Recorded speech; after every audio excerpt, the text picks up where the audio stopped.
Pajo Gobind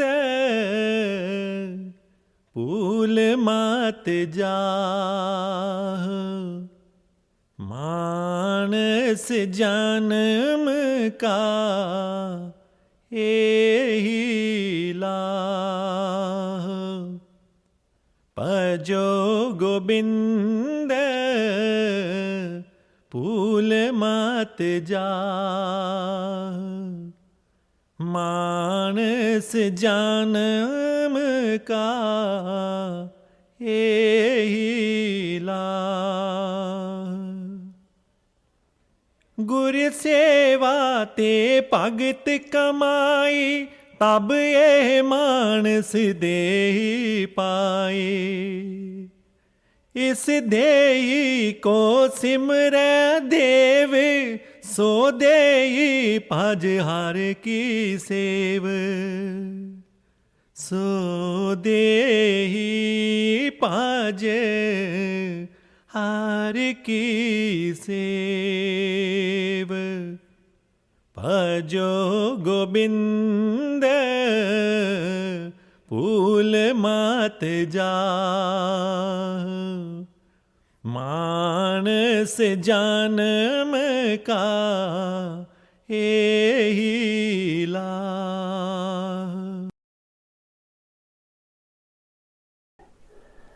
So, welcome friends to another podcast in the Holy Truth series, given as always in the name of the Supreme Lord, who once again wishes to impart the very highest truth of what many call God, life and creation to the sincere seekers of the world, especially for the modern age.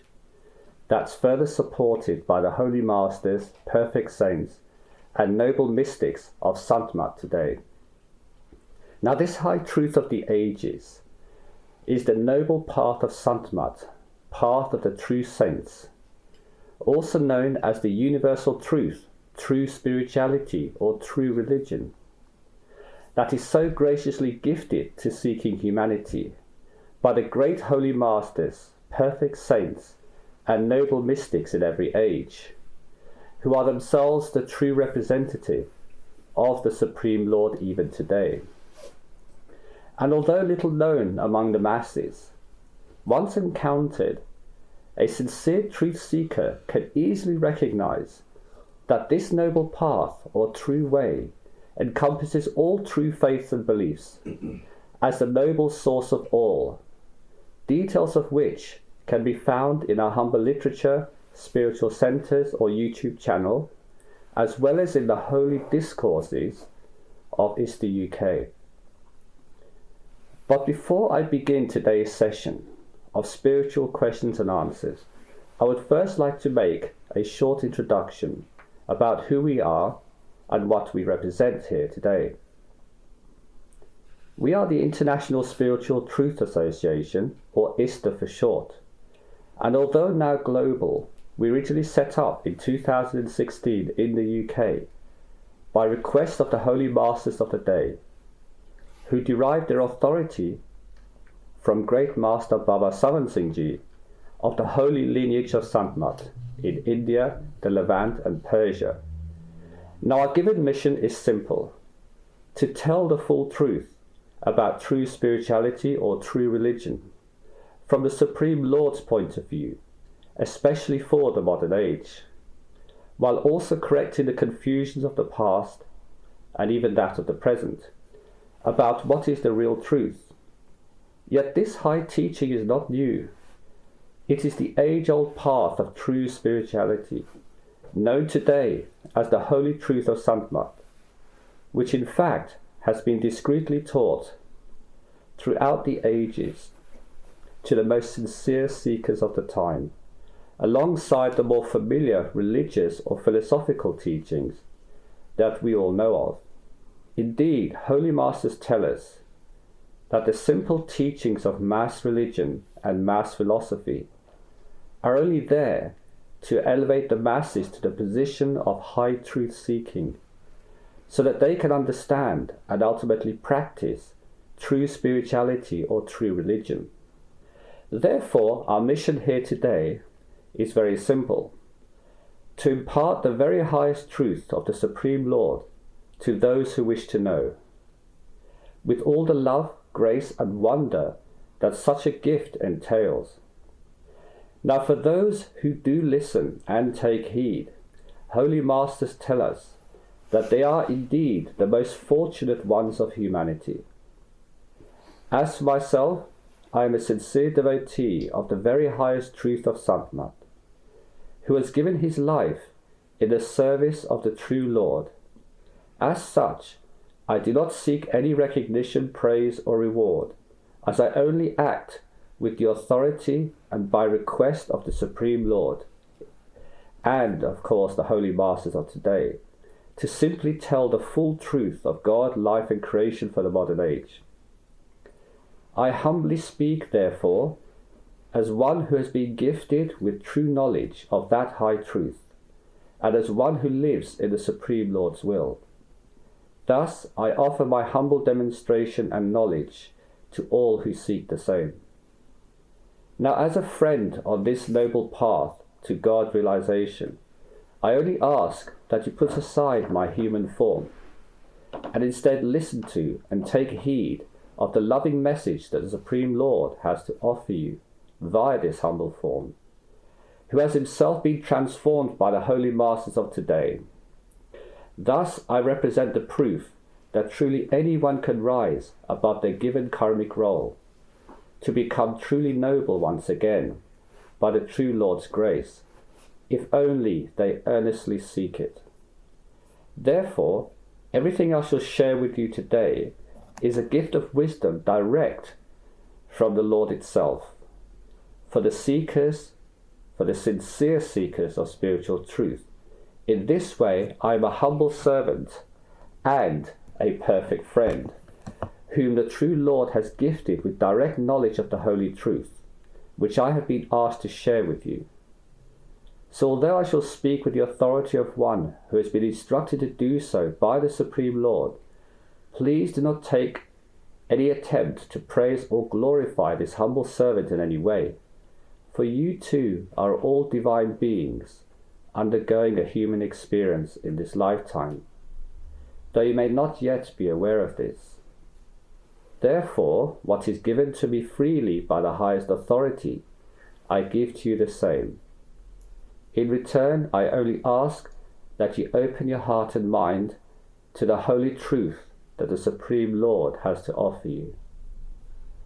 Now, for those who need further assistance, they may privately contact the main speaker directly via email or video by first subscribing to our valuable information service at ISTAuk.com and then requesting the direct contact details of our main speaker from our administrators. He will endeavour to answer all spiritual queries within 48 hours of receipt, but please be patient if he should take a little longer due to his busy schedule and sheer number of inquiries. Thank you. So let's now begin with the general question and answer session from our spiritual truth inquiries as well as the audience. Thank you. The first set of questions that I've got are around meditation. The first one is a statement, really, and I think they may just want you to comment on it. I'm listening to questions put forward to Ishwar Puriji during his discourses online, and hear a question that many people who have been initiated are not experiencing any meditative enlightenment or travelling to the astral plane or Par Brahm during meditation. It concerns me that this will also happen to me, that I might not be good enough, faithful enough, work hard enough, or loved enough, etc. Okay. Well, I think the trouble is that particularly people in the West, they expect a lot very quickly because we're used to getting instant results in everything we do. The problem is that the mind has spent millions of births outwardly searching for various pleasures, truths, and so on. And it has forgotten how to reverse that attention to within itself. Now, because of millions of births of this activity of spreading your attention outside, it is very difficult to train the mind to withdraw the attention back within itself completely, so completely that it does no longer see or feel the outside world, and therefore it can start seeing and feeling the inner experiences. To help with this, though, meditation is a way of life. It is not a ritual practice. This is not something you do at the end of the day or the beginning of the day, quickly get out of the way and then run your life. It doesn't work like that. It has to be the mainstay of your life. It has to be something that you look forward to and you prepare for each time. If the preparation is not good, the meditation will not be good. It's as simple as that. So if one is fully engaged in spiritual life, where spiritual life is the center of their life, it is the single most important objective of their life, then meditation is easy, the focus of attention is easy, and withdrawal comes far easier. So this is a problem that the majority of people have in the world today. It was less of a problem in the past, when there weren't so many distractions in the world. People lived much simpler lives. They just went out. There was no to eat, to find food, or to work simple jobs. There's no real political intrigue or social media or other worldly distractions like iPhones. None of that was around. So it was very easy for them to not be too distracted. They could keep doing their holy mantra or their Simran during the day. And when it came down to meditation in the evening or early morning, they were easily able to withdraw the attention because they weren't scattered so far into the world. In fact, I'll share a little secret. Guru Arjan Dev taught a very useful thing to his meditators, because even then, some of them had problems. Some of them were merchants, they were businessmen, they were wealthy, and they were so busy trying to save their wealth from the Muslim hordes that were trying to take it away from the Sikhs at the time, that they used to forget their Simran and their holy mantra. And what Guru Arjan Dev said, which applies still today, is to keep your attention just 3 feet in front of you. Don't look further than 3 feet. He said then, all that you need to know within your sphere of walking or activity is right in front of you. Why do you need to bother yourself with what's going on beyond that boundary? It doesn't concern you. Only momentarily glance, if you're walking, to see where you're going, and then bring your attention back to the 3 feet. He said, if you keep doing this, he said, the habit will be to keep the attention closer to you, and you won't notice what's going on around you so much because it doesn't concern you anyway. And when it comes to sitting, you'll find there's only a little distance for you to withdraw the attention. And because you haven't noticed so many things of the day, the nonsense of the day that's going on, there's not much to reflect on. You won't have that memory recall that you have, oh, that one happened, this thing happened, but you just simply won't know. So this is a little secret that maybe some people can incorporate. It works very well. Can I respond to that? Yes. But people do distract you. Like if you're saying Yes. 3 feet, Yes. and someone's But they're going to talking. usually be in front of you fairly close. So you have to deal with whatever's in front of you, Yeah. whatever you need to deal with. And then even then, there was another little thing they added. If you're one of those who are a very emotional human being with others, he said, then just don't look directly at their eyes. Look at their forehead, look at their mouth, or look at their feet. He said, then you don't get that emotional engagement. He said, only when necessary, quickly glance maybe at the eye, not to be discourteous, but otherwise just be humble. You know, the picture of somebody humble, he's always got his head bowed, and he's even speaking to the king or to the servants in his humble manner, not even looking at them. It is a tradition in India. It's less accepted now, but back in those days, it was a sign of humility, you see, but we can still incorporate that now. So even if you see, let's say, a beautiful girl or handsome man, you don't look directly at him. Look at his feet. If ever you feel tempted to look, just look at the feet, yeah, and walk on by, yeah. So in this way, you can avoid the distractions of the world so much. Okay, thank you. Next question. Is the dark night of the soul real?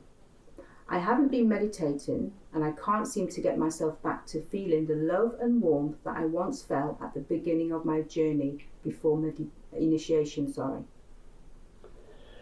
Well, yes, the phrase dark night of the soul is a Western phrase, not in Indian literature or Eastern literature, and it's often used to informally describe an extremely difficult and painful period in one's life. For example, the death of a loved one, the breakup of a marriage, or the diagnosis of a life-threatening illness. It is a term used to describe what one could call a collapse of their perceived meaning of life. So some call it depression, a depression period. So this is what we refer to as the dark night of the soul. Now actually, it doesn't affect the soul. The soul doesn't experience it, it's the mind. But the people who coined this phrase do not understand the difference between mind and soul. They think it's the same thing. But it isn't. So yes, the mind goes through periods. Like today is a snowy, sleeting day, dull weather, a cold day. So naturally it feels dull to us. But when we see the bright light of the summer's day, we feel happy. So the mind goes through these phases, goes through ups and downs in life. So when we go to a very down phase, where we feel almost traumatized, then they call this a dark night of the soul. So that's what it means. It's not actually a spiritually significant thing. It's just a terminology used by Westerners. Okay, so it will pass, I guess. Oh, it always passes. Winter has to pass, summer has to pass. Everything changes. Nothing here stays forever. Everything changes. Always look forward. Thank you. How can one achieve a deep meditative state known as samadhi? Well, as explained in the beginning, it's a preparation. You can't just live the hustle and bustle of life and then suddenly enter into samadhi. I've never known anybody to be able to do that. I certainly haven't. The only way I find it possible is to live that way of life 24/7. Then, when it comes to sitting in meditation, you can withdraw the attention quite easily because you haven't scattered your attention out too far. Plus, you have been reflecting on the past during the day. You're engaging yourself in meditative practice, to say what we call contemplation, which is actually superior to meditation. And contemplation means that you're constantly in connection with the divine. You're talking to the divine constantly, you're thinking about the divine, you listen to discourses. In fact, it just fills your life. So, when it comes to meditation, then it's far more easier to withdraw the attention. Everything is in the preparation. Thank you. You've kind of touched on this already. You might want to add some more. Please give some secrets on how we can perform efficient meditation that leads to spiritual experience. I think the first thing is not to look for spiritual experience. That is not in your hands. The only thing you can do is be a good disciple. Obedient disciple means you withdraw your attention from the physical world, place your attention at the eye center, and sit and wait. The worst case scenario is you feel absolutely relaxed, refreshed, and peaceful. So that's a really good thing anyway. And most Western philosophers are happy with that result, and they think that's the end game for them. Spiritually, of course, then there might be a thinking of maybe, we should have some experience, we should have this to confirm. But it's not absolutely necessary, because spiritual experiences don't actually take you anywhere. They don't save you in any form. So the problem is that people expect to see something and they judge their meditation quality by what they see, and it's not necessary.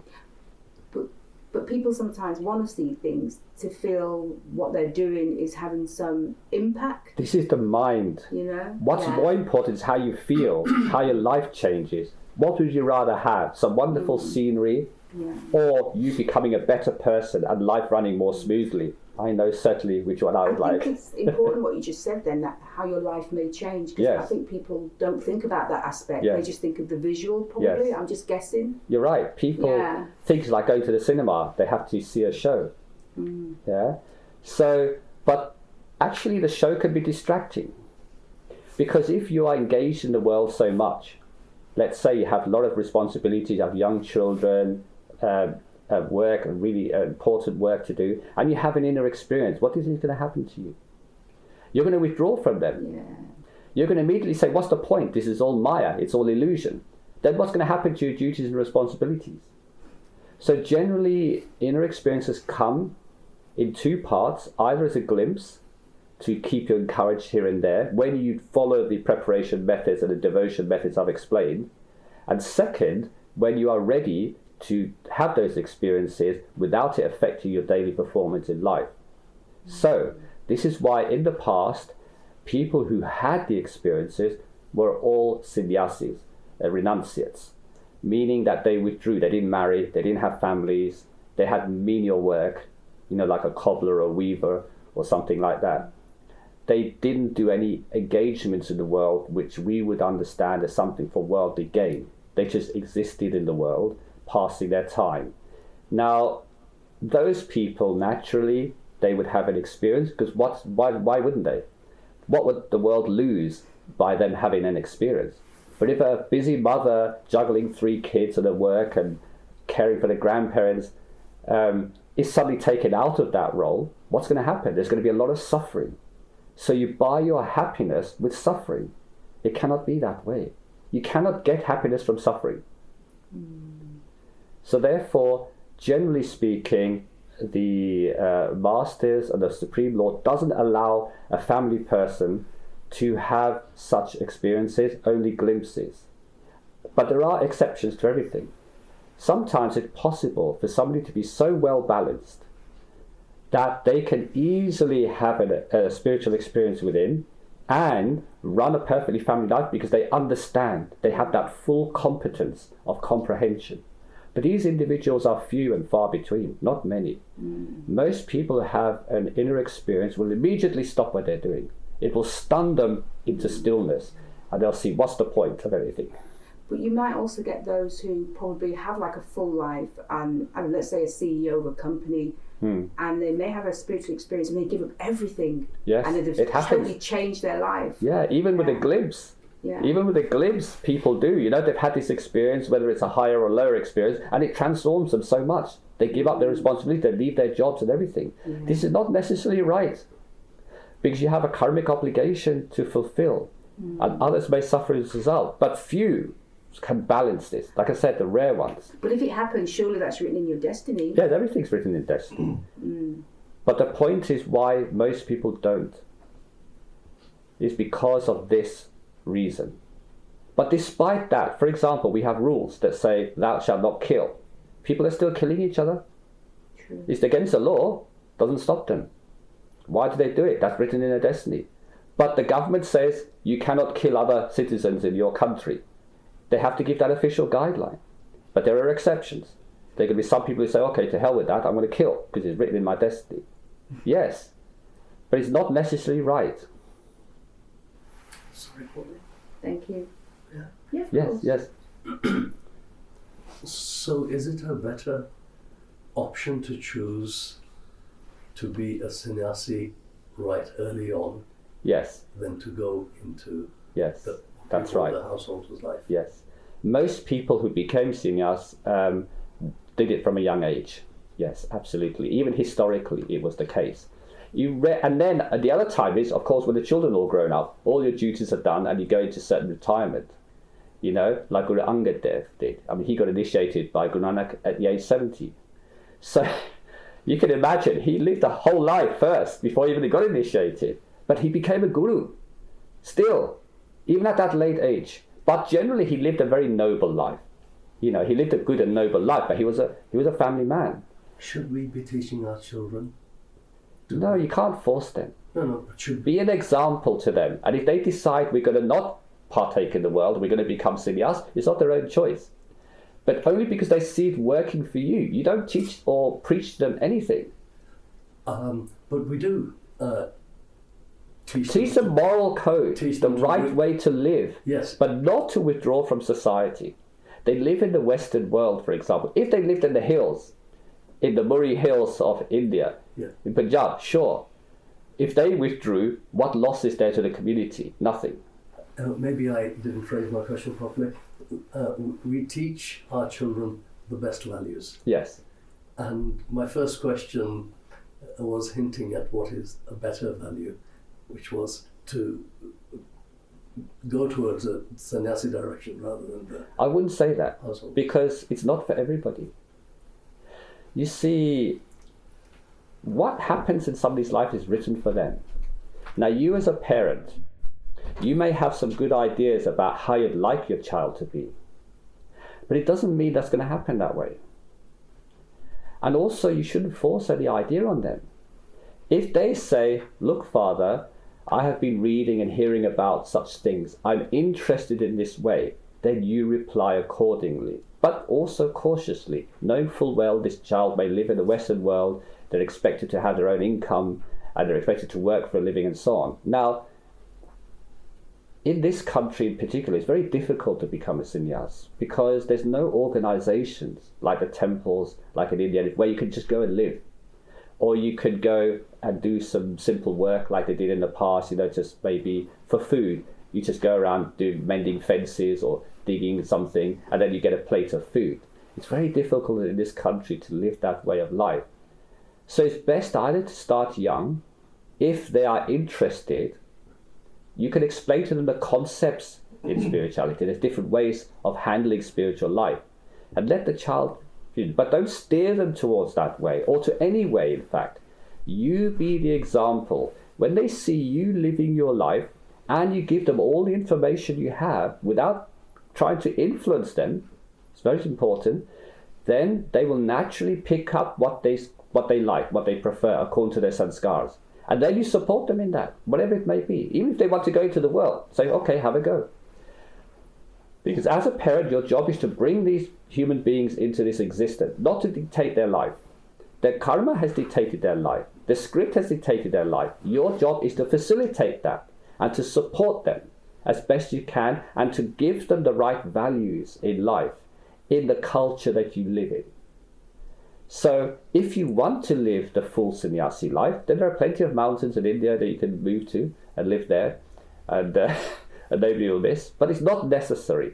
The best way to be a sannyas, a renunciate, is in the heart. You can still be a renunciate, but you can go to work, you can have a family. Why do you have to withdraw so completely? It's not necessary. In fact, sannyasis are still unhappy. They're still plagued by their thoughts. They might have withdrawn physically, but if you look at them, most of them are suffering a lot, in difficulties. It's not so easy to live this way of life. Yes? Well, if you withdraw from the world, are you creating less karma with It's less not. interactions? In fact, you could be creating more problems if you have a young family, let's say. Depends when you withdraw from the world. Because you're creating suffering and difficulties for others as a result, who you previously had depended upon you. Then there is a problem there. You never can buy happiness from other people's suffering. It's not possible. So everything happens appropriately. You must consider the situation. And why do you have to physically withdraw? Why not become a renunciate in heart? Why not live your family life? So in fact, that's the current thinking in the present Sikh community, Yeah. is that the teaching, I don't know what's right and what's wrong, but Okay. it's said that the correct teaching is that you should be a renunciate from there. You should be That's right. That's what the Gurbani says. That It says, should live be the household and life, but renunciate in the heart. detachment Yes. from. That's the best way in this age. Yeah. Yes. In Satgurus, things were different. In this age, yes. Yes, that's the best way. And Gurbani upholds that, absolutely. That's it. Next question? Or Okay, this is the last meditation question. Is it okay to lie down on your back or on your left or right side during your meditation? I ask this because I have a very painful bad back and I can hardly sit for long periods of time. You see, generally speaking, it's not a good idea to lie down. What are we trying to do when we meditate? Firstly, we're trying to stay awake. We're trying to keep our consciousness alert. Meditation is a super conscious state, not a sleep state. This is a very important thing. Therefore, you have to be alert and aware of what you're doing until the attention is withdrawn. Once you withdraw your attention within, you can lay in any position you like. You see, what happens is that during the process of meditation, we're withdrawing our consciousness from the feet and from the arms and so on, up the body, along the spine, the Kundalini regions, which the yogis speak about, and up to the eye center. Now, in order for this to happen in an upward direction, you have to be upright. Now, if you're upright, it's far easier to do this than if you're lying down. Only very advanced people who've already crossed the eye center have a inner experience. They're able to go within quite readily. They can do it in any position, even hanging upside down if they wish. But for a beginner, it is really important you keep the back straight. Now, there are many comfortable chairs you can sit in. You don't have to sit in jonkily in the cross-legged position, in the lotus position. You don't have to do that. You can sit on a comfy chair. You can recline a little bit. There's many things you can do to ease the back pain. Use a hot water bottle. Many, many things. But what's important and quite remarkable is, if you've done the preparation correctly and you're already partially withdrawn, when you sit in meditation, you won't feel your back. The pain will mysteriously disappear. And you'll withdraw your attention within, and you'll suddenly realize, I'm not feeling any back pain. Because you've already partially withdrawn the attention up to the heart center. You see, there's a lot of people who, doing the Simran during the day, actually withdraws the attention to the heart center. So they're in automatic pilot, and they're not fully engaged or aware of the society around them. Yeah, a very famous example is Tulsi Sahib, who in later part of his life, a great saint of India before Swamiji Maharaj in the 1790s, and he used to be carried everywhere in his later life because he couldn't walk, because his attention was permanently withdrawn, because this is his last life. So he had already started withdrawing his attention to the heart center. And that was his thing. It was his example of how we can live in this world withdrawn. But in later life, because he was very difficulty walking, so they used to carry him everywhere. Not that he asked, but they carried him. So the point is that if you walk around with your attention just 3 feet ahead of you, and you're not engaging so much with the world because you're engaged in Simran, then Simran starts with the heart center. So our basic waking state is that our attention drops down to the heart center. If it drops lower than this, we become very emotionally related, very kind of engaged in the world. So this is where yogic systems came about, because they figured this out a long time ago. Hold on a minute, if we can get our attention at least past the heart, we're not going to be distracted by the world. So then this Kundalini system came about, yogic, Raja Yoga and various other yogas came about to withdraw, to empower these chakras and to raise their attention between each chakras. They just knew about the chakra points, but they didn't understand spirituality too well. But there was a basis behind what they were doing. In fact, their technique came back from the Satgurus period, thousands of years ago, more than 26,000 years ago, when Adi Yoga first came into existence and taught the system. And so yes, withdrawing the attention and keeping your attention roughly to the heart center, close, they say close to your chest and so on, and walking about just visually looking 3 feet away, you can still engage in your activities, but you'll tend to slow down.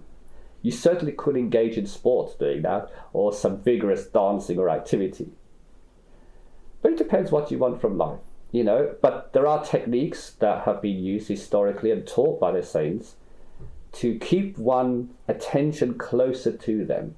And therefore it's easier for them to raise their attention at that point when needed, Thank you. Right, I've got a few questions about karma. Why does creation need karma if all is an illusion? Why can't the script be written without karma? Well, the questioner may be surprised to know that there are many, many physical existence universes that don't have the karmic system in the way we have here. But we are in the karmic realm. We came here for an experience other than the perfect. Now, in order to experience the imperfect, we have to have some rules to restrict our perfect nature and our perfect knowledge. If we have perfect knowledge here, living in this physical world, we can't actually then, let's say we cannot engage convincingly in this world. What would the point of coming here? It's like if you go to see a movie in the cinema and you decide to start analyzing the movie, how the director shot the camera angles, what the actor is wearing, how well he's playing his part, what the costumes are, the scenery, you lose the plot completely. You don't enjoy the film. If you fully engage in the film by suspending your disbelief, your knowledge that it's not real, when you go into someone, you put that aside and you enjoy the film, then you really enjoy the film. If you come into the creation, you need to enter into a system in order to participate in something other than perfection, other than the perfect. If you want to go into experience an illusion of enjoyment, which is what you came here for, to enjoy yourself actually, you have to be shut away from the truth. So you take on the association of the mind, which is like wrappings around the soul. If you think of a soul as a light bulb, it shines with bright light of wisdom and knowledge. If you put enough dark cloth wrapping around, the light no longer shines. So now this object is what we call in darkness or ignorance. It doesn't know its own light truth. So now it wanders according to the script, the karmic script.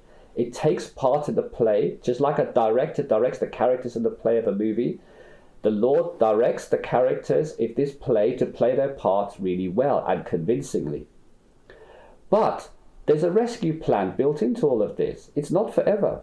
Once you have lived the certain role that you have to play, then the Lord starts unwrapping the wrappings.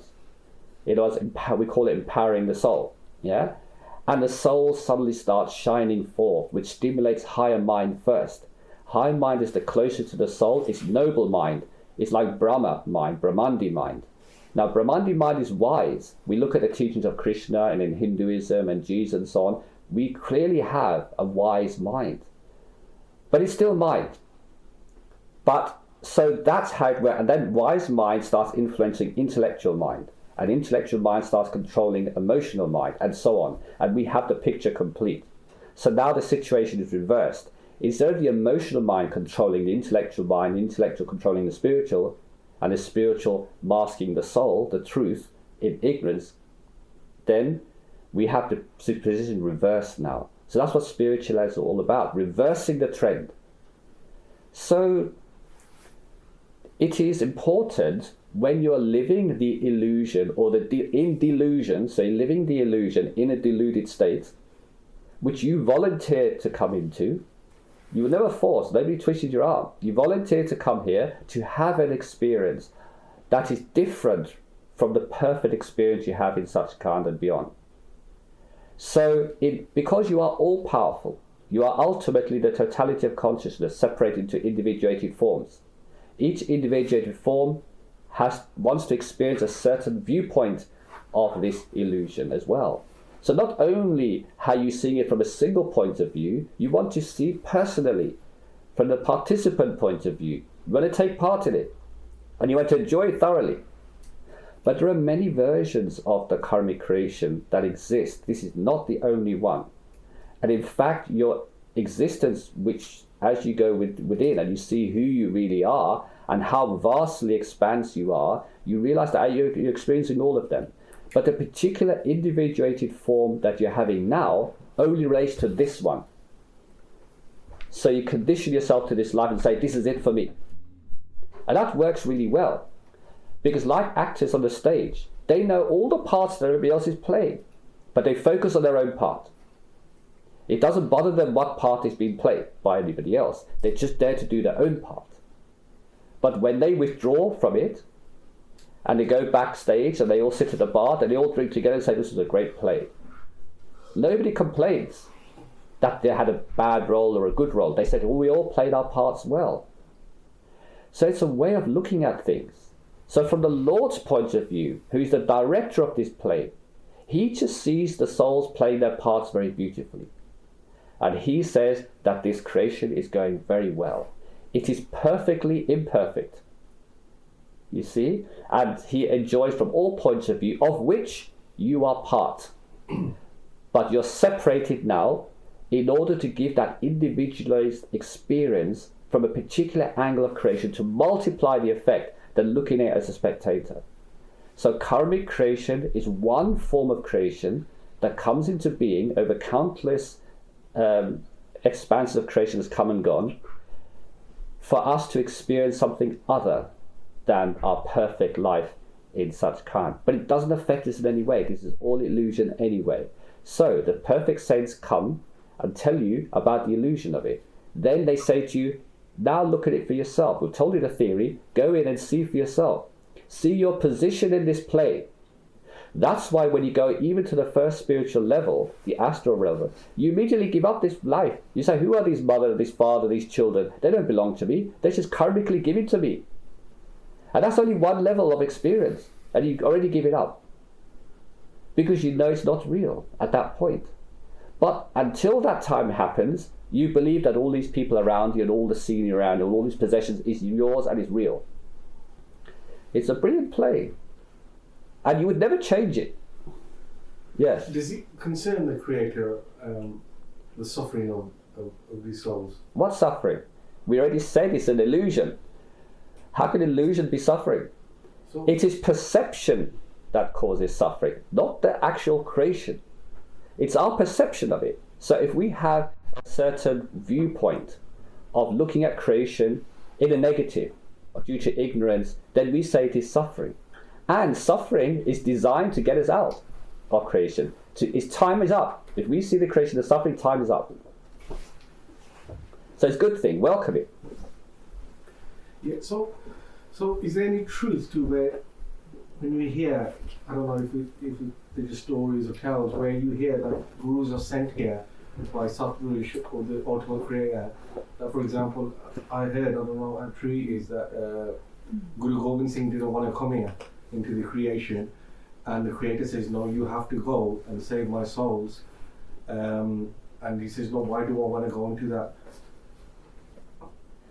terrible place? Is there any truth to that? No, there's no truth to that. This happened after Guru Gobind Singh's tremendous difficulties in life. They said, who would want to come here to suffer such a thing?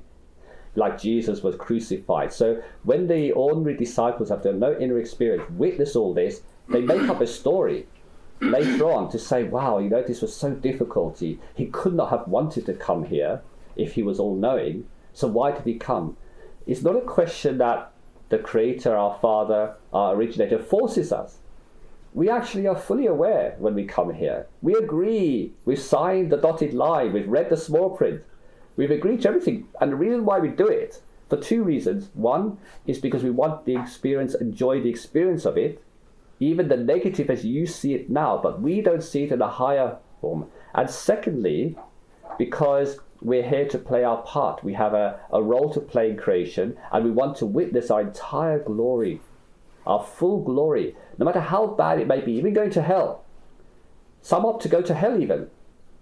I mean, Guru Gobind Singh didn't go to hell. He just lived a difficult life here. But he was never disappointed. He always praised his father. When they questioned him, even during his lifetime, they questioned him, what kind of a life is this for a guru? And he said, sweet is thy will, O Lord. Let me forever live in thy will. He never complained when they said, you've lost your mother, your children in such a cruel way. Your life is so difficult. He never complained. So he couldn't have been upset about this. But the human beings who followed him from a human perspective, limited perspective, from the emotional perspective, they simply thought this must be the case. So they spoke for him. But he never said anything like that in any of his body. So there's no truth to where masters who reach that high state are told to return. No, there's no telling. When you reach oneness, you become one. You become one and the many at the same time. Nobody needs to tell you anything. You become the Lord. You come back out of compassion because your role is such. Even in Satgurus is a created state. Even that will be dissolved at some point. But because that point is so far away from us, we say it is eternal. But actually there's 9 realms altogether. There's regions beyond, going up to Anami Purush. Anami Purush is where only the Lord exists without any souls. So Anami Purush is a source. Then that's true annihilation. Then that's different. But Satgurus is a resting place. It's a place you go to rest after you've had your adventure. And then you have 2 choices. Either you decide to go back to the one, true one, where you lose even your many, your separateness, and become one, whole, at a Nami Purush level. Or you come back into the creation to save souls, depending on what particular role you have been given. Because believe it or not, even Satgurus has been created. And therefore his role of running this creation or expanding this creation a certain way is also given by Nami Purush. So the story is not so complete in Satgurus either. So, like, for example, Kabir came in many ages. Yes. As far as I can tell, Yes. it was Kabir who came in. He was the Al often Purush. than- The Al Purush, yeah. Yeah, so he reached the ultimate. Yes. So what concerned him to return if suffering Compassion. is needed? You know, he had a connected with a certain number of souls from Satgurus. And when they descended here, he has to collect each and every one of them that was allotted to him. So that means he chases them life after life. Even Dharam Das, his most famous disciple that we know of, yeah, Kabir said to him, I have come looking for you life after life. Lifetime after lifetime, in different yugas I have come chasing you to bring you to this state. And Dharam Das was very grateful of this when he realized that he is not looking for the master is looking for him, and chased him. Why is the chasing necessary? I don't understand that. It's a terminology, English terminology, to say that the master came looking for Dharam Das in each lifetime, slowly steering him towards his destiny. Because we only understand one lifetime of experience, but actually we are an entire book with chapters in it. Each chapter is a particular lifetime. And when we put all those chapters together, we say this is the book. Now Kabir knows the book of everyone. He knew all his disciples. So he had to come from age after age to find them, to initiate them and to bring them home. That was his role. So until that role is completed, he has to keep coming back. It's not that he's forced to come back, or that there's some motive, you know. It's because this is the agreement made when the souls left Satgurus originally, that throughout the yugas, throughout the ages, as a group, that he will be the salvation master, the Al Purush, and he'll come and get them, higher forms of themselves. So until this arrangement is complete, the master's complete. Once they've ticked off their last soul that they came with from the beginning of time, they don't come back. They go straight to Nami Purush. Not all souls at that high level become masters, do they? So, I mean, like this physical universe is not doesn't have masters everywhere, like in this physical. No. There are other planets with advanced human species where there are masters there at their level. Yes. It's not only here on Earth. There are advanced humans elsewhere. You know, but we only know ours, and we should only be concerned with ourselves. Why bother looking? It's more distraction than looking outside at other planets, even further. I said, keep your attention within 3 feet. Now you want to go to 10 light years away. Why? Don't worry about these things. Yes. So slightly different question, but still within what you've just said. Yes. How can the totality have individuated aspects and still be totality? It's both at the same time. Just like, how can a picture be made up of individual jigsaw pieces? So when a picture is complete, we say it is a picture of a tree. If we look at each individual jigsaw piece, we say there's a piece there, there's a piece there, and each one has an identity. Both can exist at the same time. But if you look at the pieces, the picture is incomplete. No, in this case, in spiritual sense, it defies logic. It's both complete and separate at the same time. This has to be experienced, understood. It's beyond the mind. The mind does not comprehend this. In fact, the mind understands it from the mind level. In the mind level, because you have to remember that in Satgurus, there's no space and no time. There's no place. Therefore, how can there be separation? The separation is an illusion. It's a projection. In fact, no souls left Satgurus. They're all there. But they projected their attention out to play the part. The actual soul itself is already in Satgurus. It's not in the body. But the projection from Satgurus is in the body. And the projection is the attention. This idea of attention is very unique in life forms. Life forms, sentient forms throughout the whole universe, have a unique ability to focus their attention on something. And the moment they focus their attention on something, they see only that thing in front of them, excluding all else. This really phenomenal ability is with the souls as well. The souls obviously do it in a much more grand and superior way, that they can focus their attention here, project themselves here as an experiencer. So they have an experience in creation. All the while they're sitting in Satgurus very comfortably.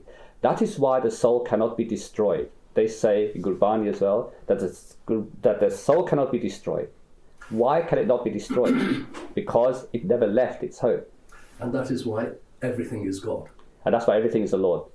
And because it projects itself as rays of the sun. For example, there's one sun, a million rays, all project from the sun. Now, if you look at each and every ray, you say, oh wow, these are all individual rays. How is it possible? There's only one sun. How can we have so many rays? But when we look at the source, it's a projection from the one into the many.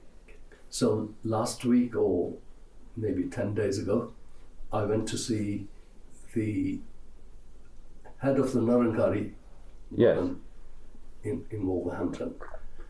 Something that I'd wanted to do for about 15 years or so. Okay. I finally got the opportunity. Okay. He was related to a friend of my father's, Okay. and I finally made contact with him. And there were one or two things there was one thing which I perceived as not truthful. But that's a separate matter. I didn't mean to talk about that. But when they initiate, what they say, and this is hearsay because I didn't get myself initiated, but the gesture was there. He made that gesture, which I'd been told about, and was that once you agree to be initiated, what they actually say is, well, who is there? And you say, well, I'm there. And you say, who is here? I said, well, you are there. And well, this is God. Apparently that is what the initiation process is. And when he thought he was very close to initiating me, because as you've seen me crave for enlightenment, I'm craving enlightenment. And he said, I'll do it for you now. He said, and he made that gesture. I didn't go ahead with it, but that's what the Nirankaris are teaching. Either I'm wrong, or that they're teaching the wrong thing here. You know, there are many levels of masters and teachers in this creation. The proof in the pudding is in the eating. If you're thinking that Jesus is the way there, go, try, see how far you get. You see, each one has a role to play in this creation. Each one offers something.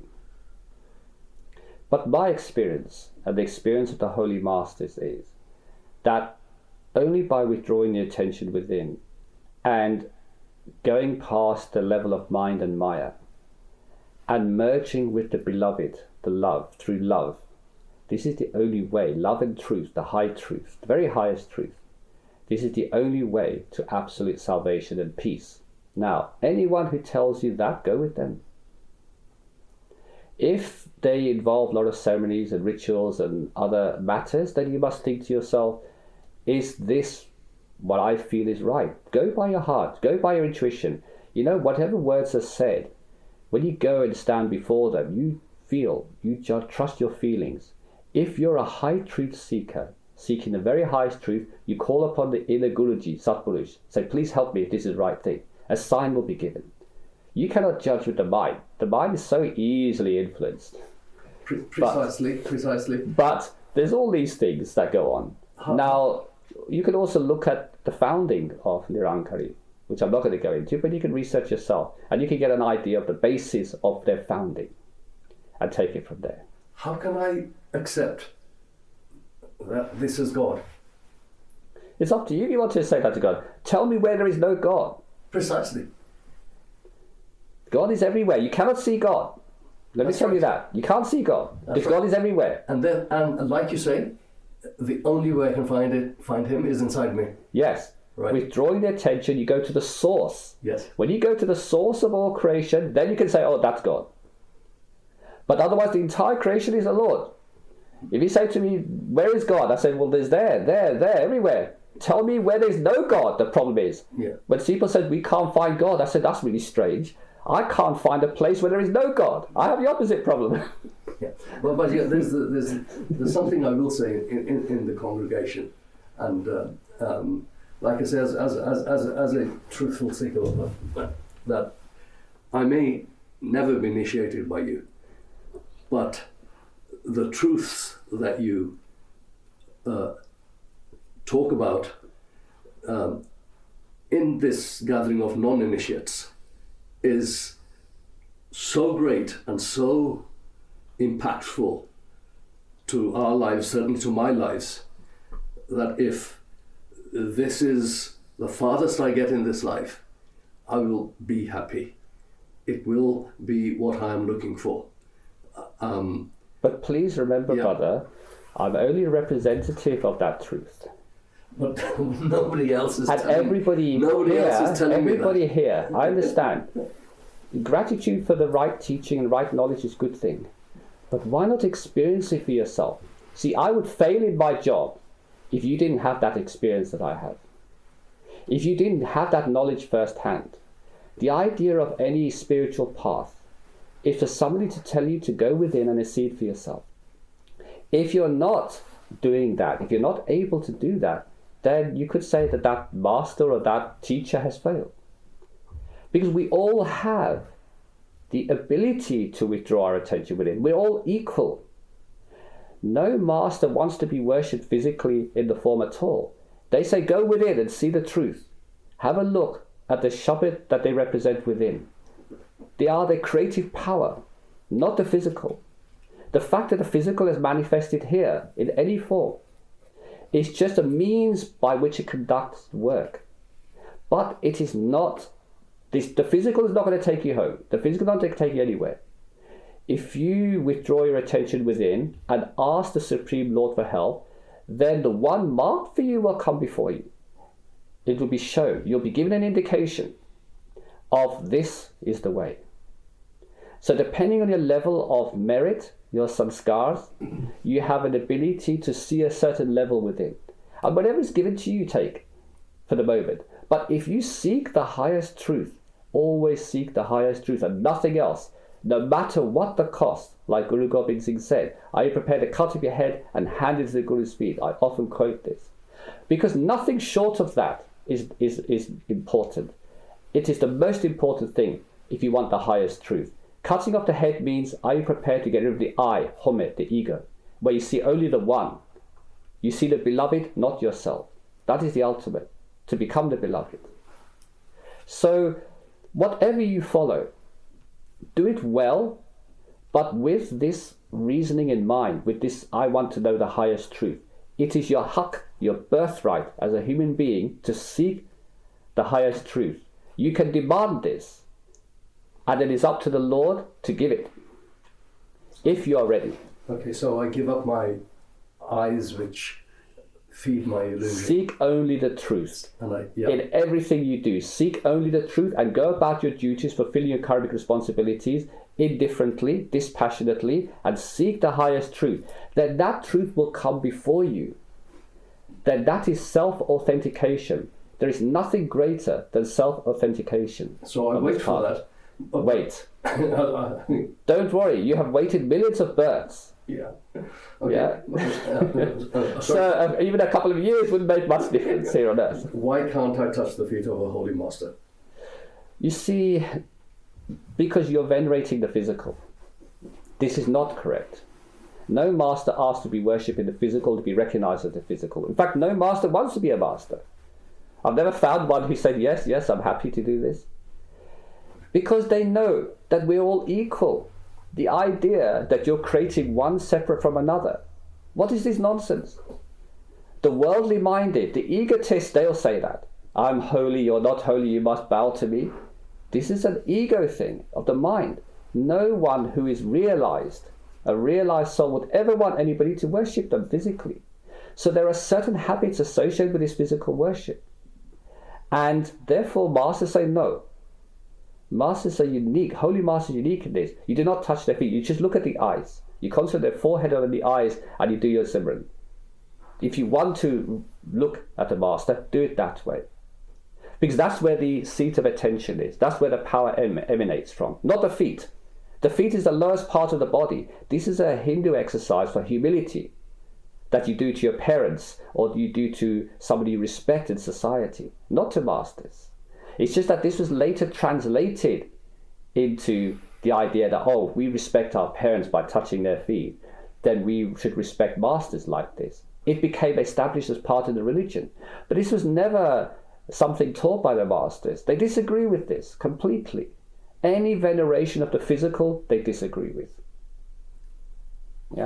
German ball, where feet are washed and that water. This is the same thing.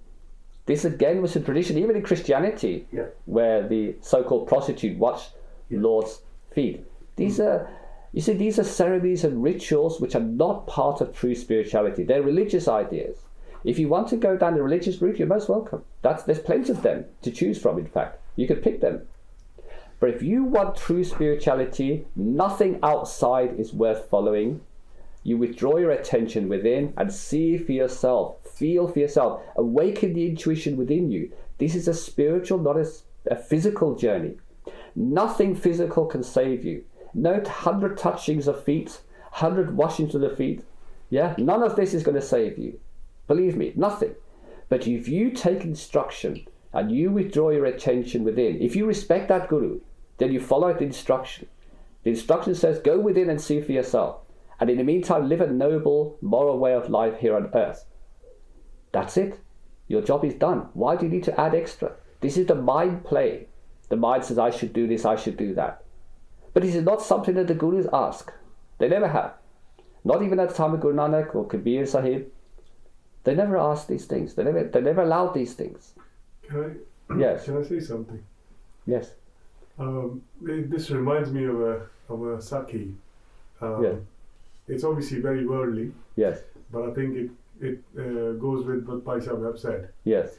One Gursikh asked Guru Gobind Singh Ji, Guru Sahib, if I want to ever see you, have your darshan, what do I do? He said, well, go within, and you should see me. That's right. You've been initiated by me, you've been given Amrit by me. So he said, but what if I want to see you physically? He said, okay, go in front of a mirror and see yourself. Yes. And he said, what does that mean? He said, well, master is your projection. Yes. That's right. So if you want to touch master's feet, go, touch your own feet. Yes. Because master is your projection. It's true. So you see, everything is you. Everything is you. Whenever I have questions, I listen to these videos. Yeah. And I always get answers. How? Yes. Because it is my projection. Yes. How does he know my answers? Yes. So I think that hopefully clarifies just touch your own feet. Thank you. Yes. Thank you for that, brother. Thank you. Yes. It just reminded me of that story. This is absolutely right. Because everything is actually you. Yeah. So dividing yourself up into individual things, one is better than the other, is not part of the truth.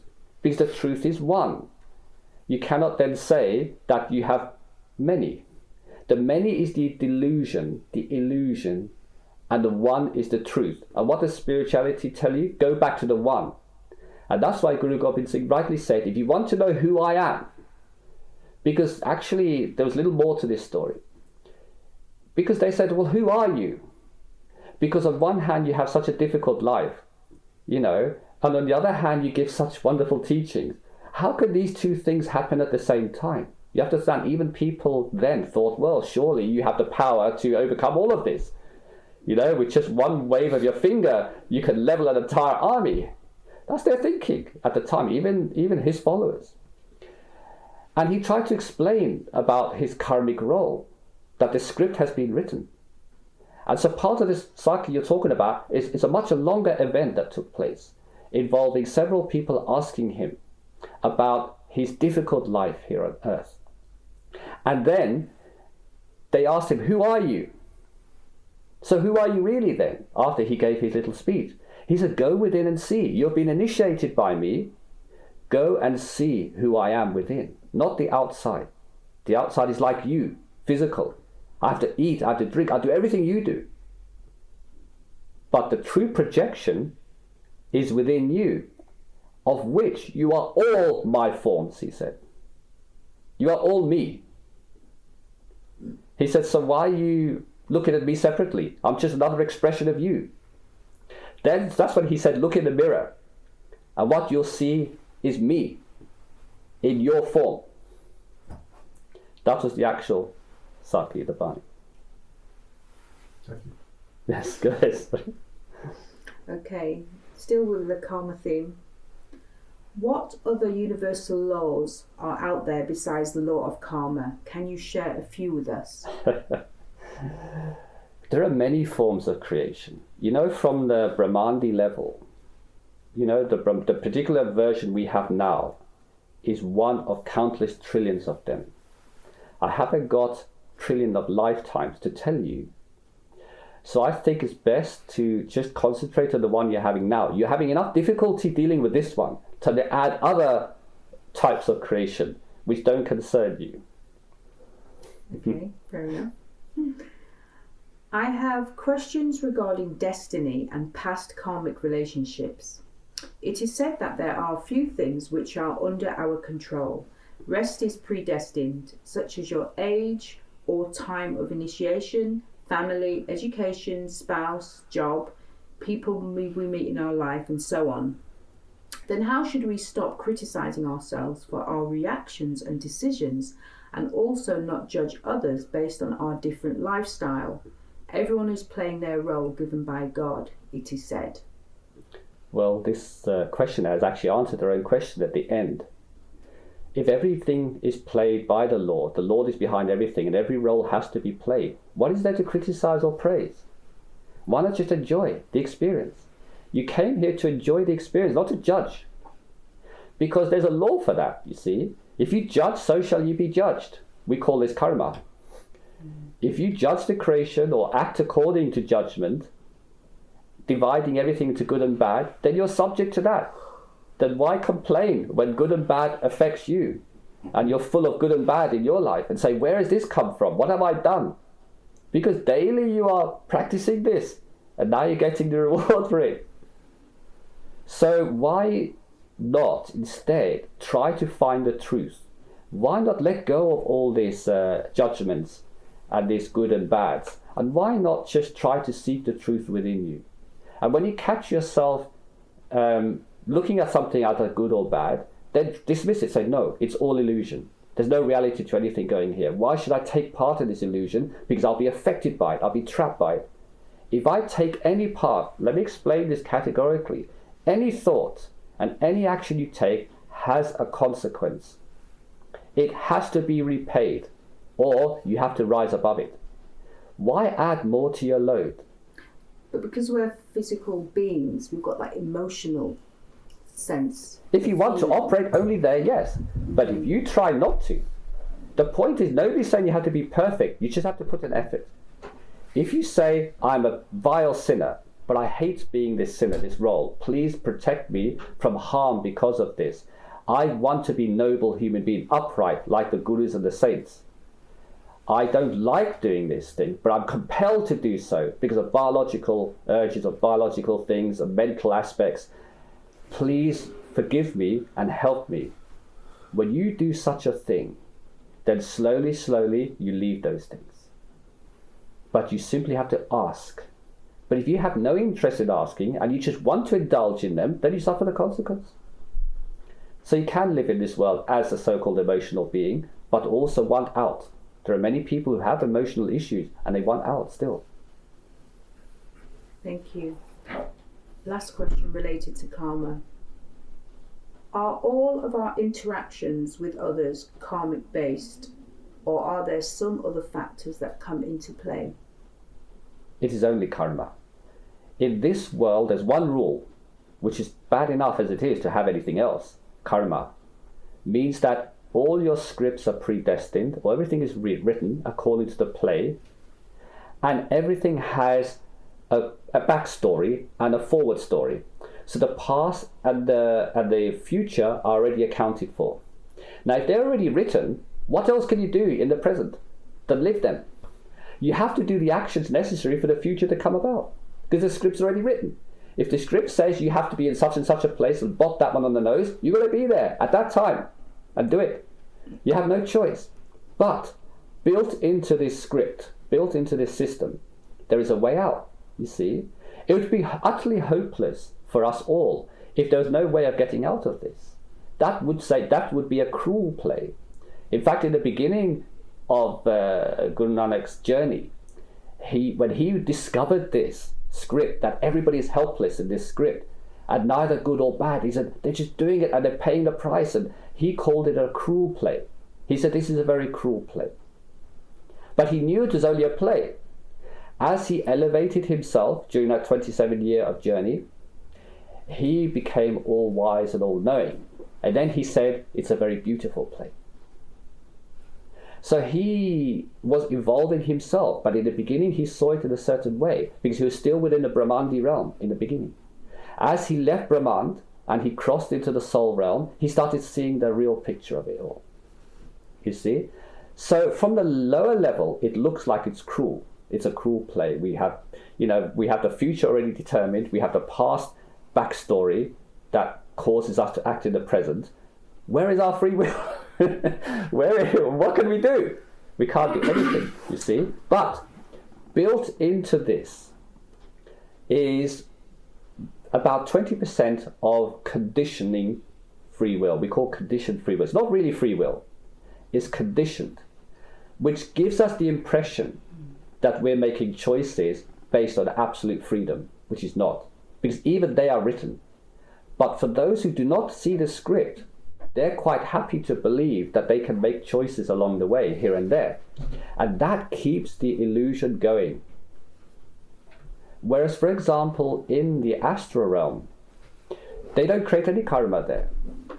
Because when they are born in the astral realm, they come into the astral realm, the entire script of their life is placed before them. They know exactly what they're going to do all the way through.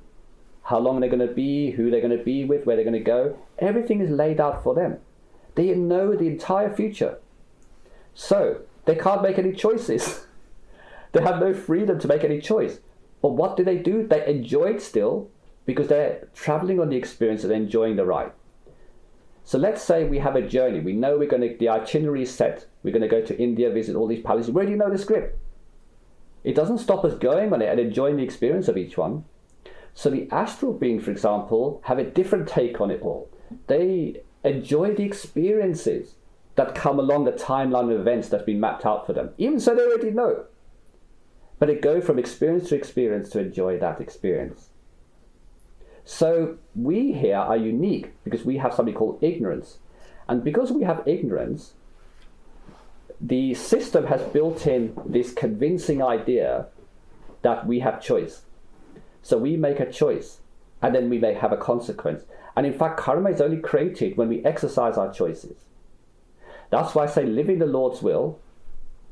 And if you do everything in the Lord's name, according to the signs that the Lord sends to you, then there's no karma.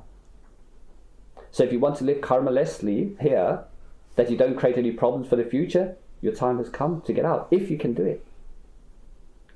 If it's not marked for you, you can't do it. But the fact that you're hearing such things means that you're put on the path. To hear such noble things means your time is up. Whether you're a lousy disciple or a good one. Yeah? A lousy one takes a bit longer, a good one shorter. But there are no failures in Sant. Everybody goes home. Yeah? It just depends. Some go roughly, some go smoothly. But when you get there, you're still happy, just as happy, when your attention is brought back. Yes, brother. So I just need more clarification. Yes. on how, on the one hand, everything's written. Yes. How the past and how time is relative and everything is here. Yes. And on the other hand, where you pray and ask to be out of, yes, to find a way out. Yes. I would like to personalize this question. Okay. I've suffered all my life from fear. Fear of failure, fear of being disliked, fear of not being relevant or accepted. I've suffered chronic headaches, meaning headaches every day, for the last 30 years. I take painkillers every day, almost prophylactically, because I know it's coming. And on those occasions where I said, okay, tonight I won't take my simple cocodamol, I get up at 2 o'clock, 3 o'clock with a pounding headache. I've woken up on days and thought, that's it, I'm not going to see the end of the day today. I don't know how, or rather, I've never genuinely thought that I'm going to commit suicide, although the suicidal thoughts come, but I've been strong enough not to say I'm never going to do it. But like, how do I possibly get out of how I'm feeling now? Luckily, the only thing that's worked for me is exercise, so if I use my kettlebells, this happened a few weeks ago, I used my kettlebells, and I went to my wife and said, it's worked, right? So that's good, that worked. So given that I have that type of life, I was prone to always asking God for help. God, could this pain go away so I can at least sit down and write my paper? And in fact, I left my scientific career because I knew I wasn't going to write up the 6 or 7 papers that had accumulated. And that was my whole career down the drain. Abject failure in everybody's eyes, right? 3 degrees and couldn't maintain. The bugger couldn't write up his papers, right? And then something really nice happened.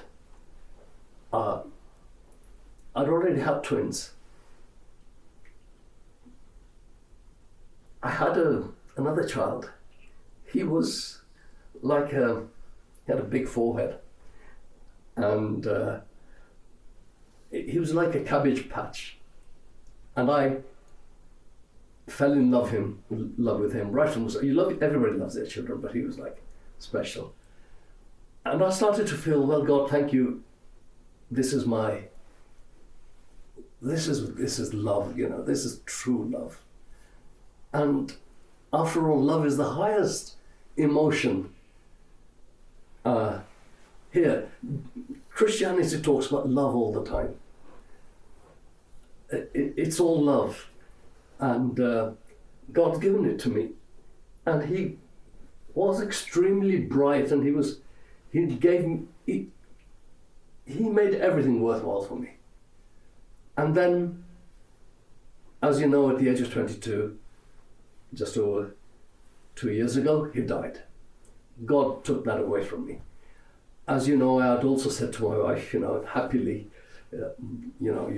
obviously you're the best thing that's happened to me, I've told you, but my true soulmate is my son. She said, well, I don't mind you saying that. And when God took him away from me, I stopped asking. I stopped saying, God, make this headache go away. God, I thought, what's the point? It's all written. Yeah. And then listening to Brahmanand's TikToks, etc., and I love that guy. He says, look, don't come to us, Babaji, and saying, please, could you make this happen? Could you make that happen? Just be grateful for what you've got, and think about God and elevate your consciousness and say Radha Radha, which is his mantra, and other people may have other mantras. Now, how am I expected to that love I had for that child, how do I persuade myself that love is illusion, and when I die, God's not going to recognize that love? When all religions are talking to me about love as opposed to hate and war. And well, I had that love. Yes, that love should be shared with everybody. I should have seen the whole world that way. I should not gone to my wife and said, no, you're not my soulmate. Everybody should be my soulmate. But you know, it was, in my life, the thing which made it all that pain, the headaches, the failures, the condemnation, right, that I had, it made it all worthwhile. How am I expected now to move on from that and say that was all an illusion? You see, the most important thing to understand is that all our experiences here are karmic based. They're based on lena dena, give and take, everything. Even our perceived loves are based on attachments. They're not unconditional. Only the Lord understands unconditional love. The soul understands unconditional love. All loves of the mind are conditional. That is why you said, this is my son, and yet the son next door, you gave him no thought. This is a selfish love. But why not turn the means of love into devotion? If you turn love or emotion into devotion, you put that same energy in seeking the truth, the love of the truth. Now that you have experienced the wonder of love, even in the karmic creation, why not translate that into devotion? Why not turn that emotion that you had into a positive thing and carry on searching within? Ask for the answers. Why has this happened this way for me? What is my story? Why not seek the truth within? Ask the Lord, please help me to see the truth of all this. You have given me this wonderful experience. You have given me other experiences. I'm confused. On one hand, I have what I perceive as suffering. On the other hand, I have this great joy, right? And nothing lasts forever. It seems to come and go. So what is the truth? Where should I place my attention? What thing is here in this world that's real? Well, I should place my attention within. Now, when you ask along these lines of inquiry, then you'll soon establish that nothing here is permanent, not even the masters. Even they will leave. They will die or be cremated or buried. Nothing physical, born of physical, will remain here forever. So, when we have an experience, the idea is to lead us on to the next experience, that next understanding. Now, if we're spiritually minded and we say we're following a spiritual path, that all experiences lead to questions, lead to asking a question, which are perfectly at liberty to do so. And in fact, you should ask the higher authority for the truth of what is befalling you, what is happening in front of you. Yes, seek the actual truth. But at the same time, take a practical approach here. For example, for your medical complaint, there are many alternative practices, chiropractors, herbal medicines, a way of life that can help with your pains. So rather than just complaining about them, say, Lord, please help me in a practical way, because I have to be physically living this life, to resolve this. And even that shall be granted if you only ask with a sincere heart, knowing full well that the one you're asking has the power to give. You only ask the Lord for help because you understand that he has the power to help. But then you also understand that, well, why am I asking him? He already knows. If he has the power to give, he has the power to know. Why is there anything you need to ask? But the asking is done for the mind, and the Lord knows this. So there's no harm in you asking the Lord for help. Absolutely so. No harm. In fact, it helps to condition the mind to understand spiritual concepts. But it doesn't mean that the mere asking will yield a reward result of the particular nature that you're asking, but it gives you something else. It elevates you. When you're looking at something greater than you and you're asking that thing, it brings you closer to that greater thing. The mind naturally goes closer to the higher. So the lower, looking at the higher, its attention goes to the higher. For example, you as a human being look at the sun. When you look at the sun, which is high in the sky, momentarily you see only the sun. Your attention is fully there. You forget you're even standing. Where you're standing, what the soil is doing, what the plants are around you. You are one with the higher. This regular practice of seeking the higher, something greater than you, is of great help to the mind. This is why we have satsangs, this is why we have teachings, this is why masters come here, to draw your attention away from the mundane, away from the lower senses, the lower levels, and bring that attention higher, first in the mind and then eventually the soul. So all these experiences, you should ask yourself this: oh Lord, please help me to understand, not complain, but understand, why is all this happening? What is the hidden message behind it for me? I know that everything is karma in concept, but the particular things that are happening to me are not just a simple punishment for what I've done in the past, as the books say. They're also trying to steer me in a direction. They're doing something for me. I want to understand what this is. Now, when you busy yourself with inquiry like this, as you say, you're doing your research papers and so on, you are busily inquiring about that. If you put that same understanding into spirituality, you won't have time to remember your pains. You won't have time to worry about how much suffering you're going through, because you're so busily engaged in seeking this truth that it distracts you from your miseries. And then the miseries pass, and you suddenly realize, oh my goodness, I didn't realize I'm not having much pain, I'm not having difficulty, and things are starting to work out for me. I met this wonderful doctor, I've got this thing, so on, and things start happening for you. So there is a way to live in this life by asking the higher authority in sincerity and truth for help. The help will definitely come, but the karma has to be paid. Now there's something else I will let you know. We spoke earlier about the astral beings.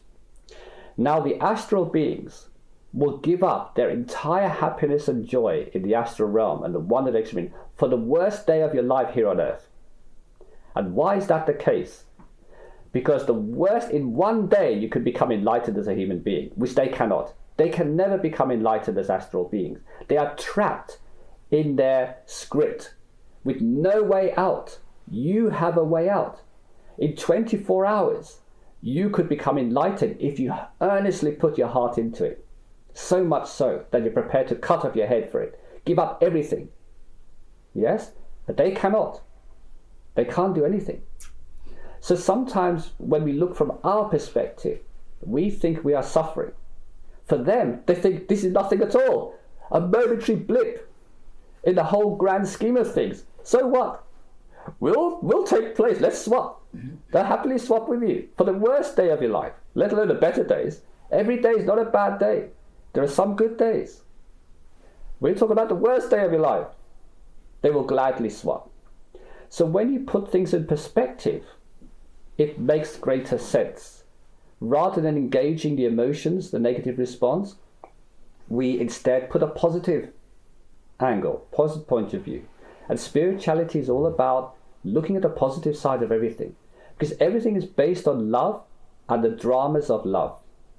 This story of taking you back home is a love story between you and the Lord. You have become separated by your attention. Now the Lord wants to take you back into its fold to become that totality of consciousness again. This love relationship means that the Lord does everything in his power within the story to save you and to help you. Because you are part and parcel of this creation as you agreed in the beginning. But still the Lord rescues you at the appropriate time. So if you turn all your suffering into devotion and into seeking, that same passion you have for the suffering of this world, you turn it into an inner inquiry.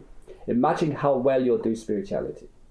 You're wasting all this energy in the outside world, and this world will give you nothing but more suffering and more delusion. You might have a momentary fix here and there, get some pleasure, but what of that? It doesn't last. It's not permanent.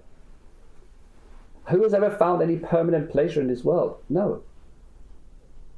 So, if you put all that energy into seeking the truth, and you have that conviction within you to search no matter what the cost, you're on your way. Then see what happens in your life. Test it. Prove it to yourself. This is not just a concept. This is how the masters live. They live like this daily. They don't just do this one day. I say to you, test it for 7 days, live in the Lord's will, seek earnestly within, truly within, let yourself go and say, okay, let me see. What is the truth for me? Not for others, for me. How to make sense of my life. And you'll soon find that things here and there, where there's little quotes turning up or little people saying something or something coming your way, will start steering you towards thinking in a different way. And by the end of the period, you'll be much more wise than you were before. And if you keep building upon this wisdom, then this only grows. And what happens then is your misery is replaced by gratitude. You naturally start being grateful, because as these little answers come along, you forget all your sufferings. My goodness, you're so focused on the now, on this momentary pleasures you're getting from truth. And it builds and builds. And then this gratitude turns into love. Because you start being in love with the truth. It is so wondrous. It overrides your misery. You see, truth is much more powerful than misery. It overrides everything. And love overrides everything. Love is like a light. There's vast darkness in the room. Yeah, nobody can see their way. Everybody's fumbling and lost and bumping into each other. The moment the light comes on, darkness disappears. Immediately. Darkness cannot be in the same place as light. Light always trumps darkness. Yeah, no matter what. That is why they use light in reference in spirituality to refer to higher knowledge and wisdom. It's not because it is light. It is because it is a higher awareness. It is truth. The awareness of truth that compares to light dispelling darkness here on earth. So if you focus upon such things, then you can make the best of your life. It's no longer a misery. It is a walking blessing. Make it into a blessing and prove that point to yourself. You owe that to yourself. Yeah. Thank you. I've got a few questions about the masters now. Yes. Is it true that Babaji, the spiritual master from Bias, is the reincarnation of Guru Gobind Singh Ji, who is the 10th Guru in Sikhism? Yes, he has said so himself. I don't want to go too much into that. Masters do reincarnate, and they do chase their disciples to collect their allotted souls until that allotment is complete. Then they don't come back again. So yes, that's true. Thank you. I'm conflicted with the lessons I am learning from ISTAuk and Master Ching Hai. Both seem to say different things regarding karma, free will, meditation, and many other topics. What word of advice would you have for me to overcome this confusion? First, I have to say that the cultures in which an enlightened one comes into is very important in the way they express and explain something. It doesn't mean one is right and one is wrong, or it can be a higher and a lower concept. That is for the disciple to decide what resonates in their heart as true. That's what they should follow.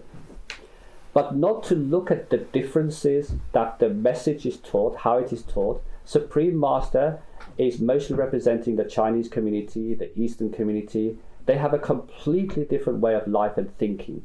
And she must address their issues in their terms.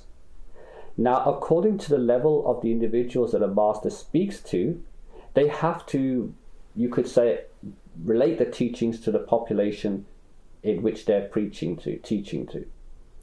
It's really important that they engage with their audience and that the audience make some sort of sense of what they're saying. So sometimes when you compare, say, to East to the West, you have a conflict. But actually, if you look at Supreme Master's very early videos, when she was still a nun, shaved her head and so on, and she gave the pure Sant teaching based on universal teaching, because she was in the West at that time, you'll find is much more in line with what we're saying here today. There's no confusion at all. So now that she resides in the East, she reflects their particular viewpoints and their particular understanding and tells them in tales and in a way that they can understand. So I think, but you must look, if you're a true seeker, don't worry about what anybody's saying. Seek the truth within you. Search for the absolute truth, and that truth will come before you. Then you will know the answers to these questions. Never look, this one is saying, this one's that. Okay, it's interesting. What's the truth? What's the reason? Unfortunately, you cannot go and ask these individuals, what do they mean by this thing or that thing? Sometimes your perspective will be completely different. So ask for the truth within again, because the truth is within you. Always, if you have any doubts about anything, ask what is the truth within. And no matter how uncomfortable or difficult the answer may be, you must follow it, if you're a true seeker. At any cost, the Master says. Thank you. Last question regarding masters. When we remember our master or any other master that we have met physically, even for a small moment, or even to complain or to ask for help, does it add to our spiritual merit, even if the conversation seems one-sided? Oh, most certainly. The highest form of spirituality is 24/7 contemplation. If you're 24/7 engaged with the Master, with the truth within you, and you seek that highest truth, then what better is there than that? What can you offer more than 24 hours of the day? You cannot give any more. So your time spent, you see, the time is the only thing we cannot get back in this life. We can get a new wife, a new car, a new house, even make another child if we lose one, or adopt one. But we can't get back time. And because time is the most precious thing we can offer the holy truth, the Master, that is what you give. That is your highest offering. And if you spend your time in thought, talking to the Master, even arguing with the Master, criticizing him, swearing at him, but recognizing that there's a greater power and seeking the truth, that is time well spent. Don't worry. Whether it's a positive or negative, don't think of it like that, positive or negative. It's not.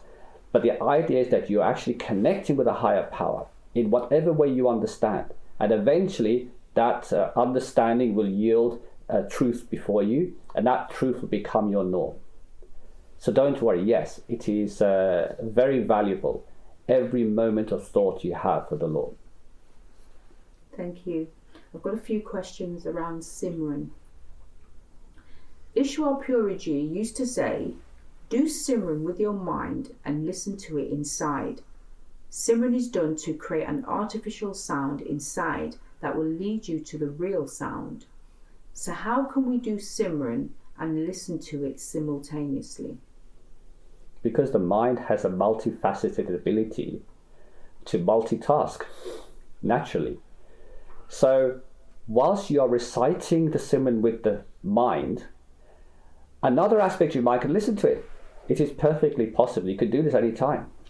You can actually sing a song in your mind and listen to the sound of the song at the same time. It is perfectly possible. Thank you. I read in some spiritual book that till we reach the stage where the mind repeats Simran automatically, referred to as Japa Jap, it is difficult to concentrate at the eye center. So the question is, should we try to repeat Simran whenever we remember, such as during the course of our daily activities? Naturally, because the mind's nature is to chatter away, analyze, and to look out for pleasures or avoid pain and so on. So therefore, we need to occupy the mind with something. If we use terms which don't mean anything to the mind, but occupied in this recitation, then what happens is that the mind becomes not so much of an adversary against us, and our attention naturally raises upwards. Because we're not focusing our attention down here. So Simran is a great blessing because it allows the mind to become occupied so that the attention can float up nicely without the mind weighing it down or tying it down to the creation by thinking about things related to the physical. So Simran is a great blessing from that point of view. And if you have that love and devotion with this Simran, then it does something else. Because when you're given the Simran by a holy master, those words are charged with the master's power. If you have faith in that power and you have love for your master, then the power elevates you. It brings you closer to the master and it brings you closer to the truth within. So it has a very powerful elevating experience. That's why masters really praise Simran a lot. They say do it 24/7, because by doing such a thing, by doing such a jap means automatic repetition. Yeah, it becomes automated. It's from the Guru Granth Sahib, the Sikh's holy book.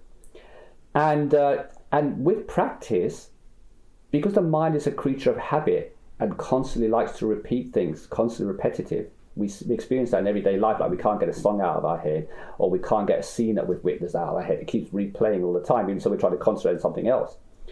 So we can multitask, yeah? But if you use this mechanism of the mind to occupy in spiritual matters, then what happens is the mind is not focusing on the world anymore.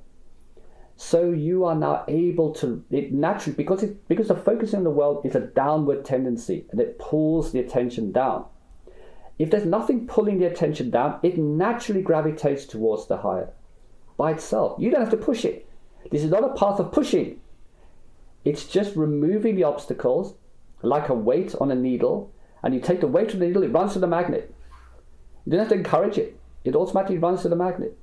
So our innate attention, our higher awareness is like that. It wants to go to its source. It wants to go to its truth. The mind is weighing it down. So Simran is a very great blessing, a very great gift to modern humans, to allow us to occupy the mind in such a way that it stops weighing us down and allows the attention to slowly rise.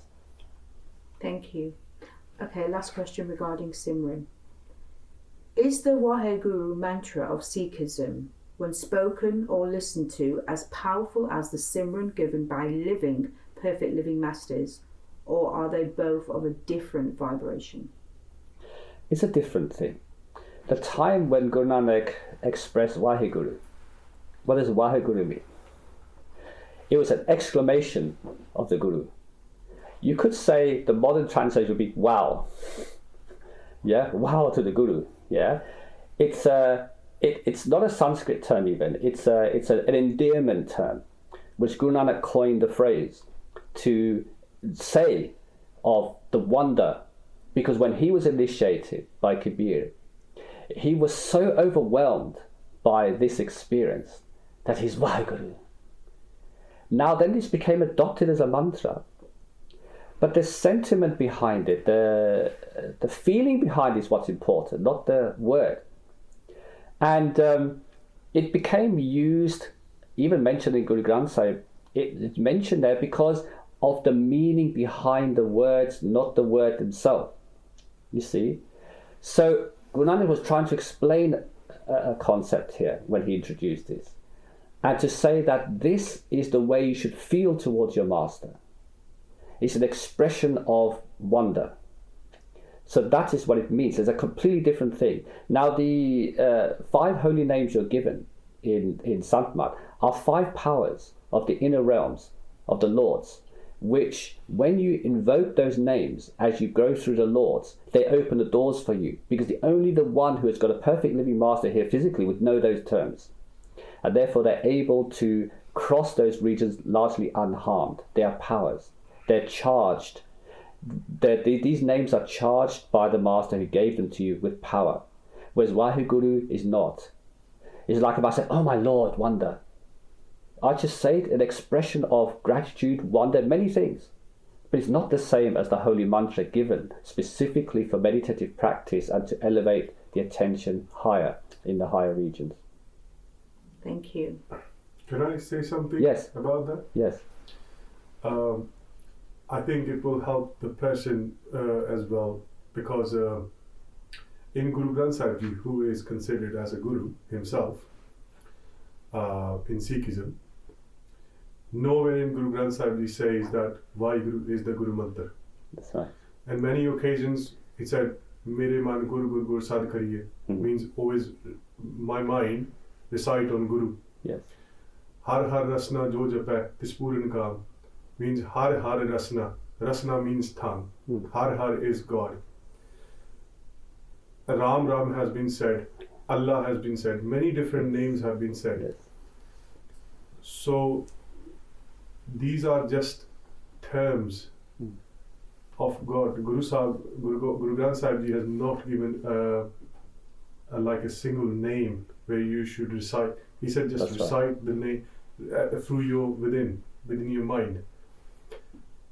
That can be only given by the living master. I have no doubt about that now. I had these doubts before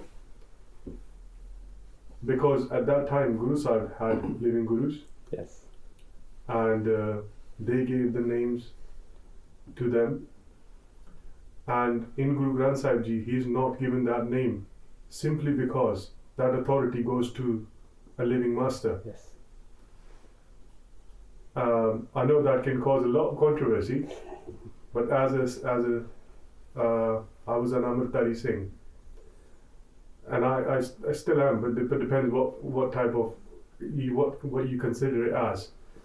But definitely, Naam has to be given by a master who has the authority to do it.